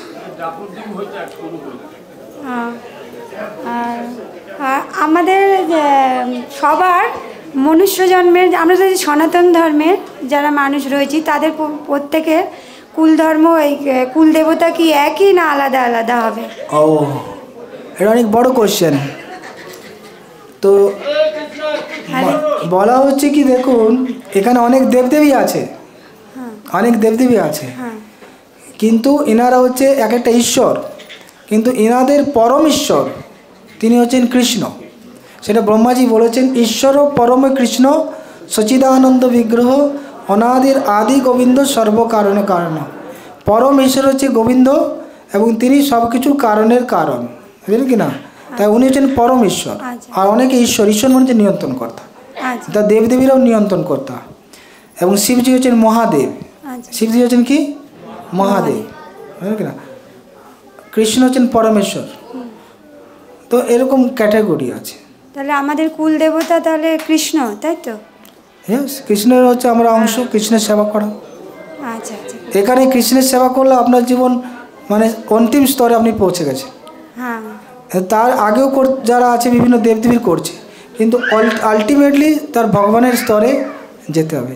বহু নাম জন্ম নাম অন্তে জ্ঞানবান মাং প্রপদ্যতে বাসুদেব সর্বমিতি সব মহাত্মা সুদুর্লভ। অনেক অনেক জন্মের পর জ্ঞানী ব্যক্তি কৃষ্ণের চরণে শরণাগত হয়। বাসুদেব সর্বমিতি, বাসুদেব মানে কৃষ্ণ, তিনি হচ্ছেন সব কিছুর কারণ। এটা জেনে তার চরণে শরণাগত হয়, সব মহাত্মা সুদুর্লভ, সবাইকে পাওয়া হয়ে যায়। তিনি হচ্ছেন দুর্লভ ব্যক্তি। হ্যাঁ, এবং ভগবানকে জানলে যস্মিন বিজ্ঞাতম সর্বম এবং বিজ্ঞাতম, যস্মিন তুষ্টে জগৎ তুষ্ট, যাকে জানলে আর কোনো কিছু জানার বাকি নেই। কৃষ্ণকে পেলে সকল দেবদেবীকেও পাওয়া হয়ে যায়। হ্যাঁ, সব কিছু জানা যায়। তাহলে সবাই জানলেন যে আমাদের কুলদেবতাকে। হরে কৃষ্ণ। হরে কৃষ্ণ। হ্যাঁ প্রভু, আর আমার বান্ধবী একটা প্রশ্ন আছে, ওর প্রশ্ন আজব প্রশ্ন। বান্ধবী এসছে? না আসেনি, আমাকে হোয়াটসঅ্যাপে পাঠিয়েছে, একটু জবাব দেবে? আচ্ছা মাতাজি করেন, বলেন। হ্যাঁ।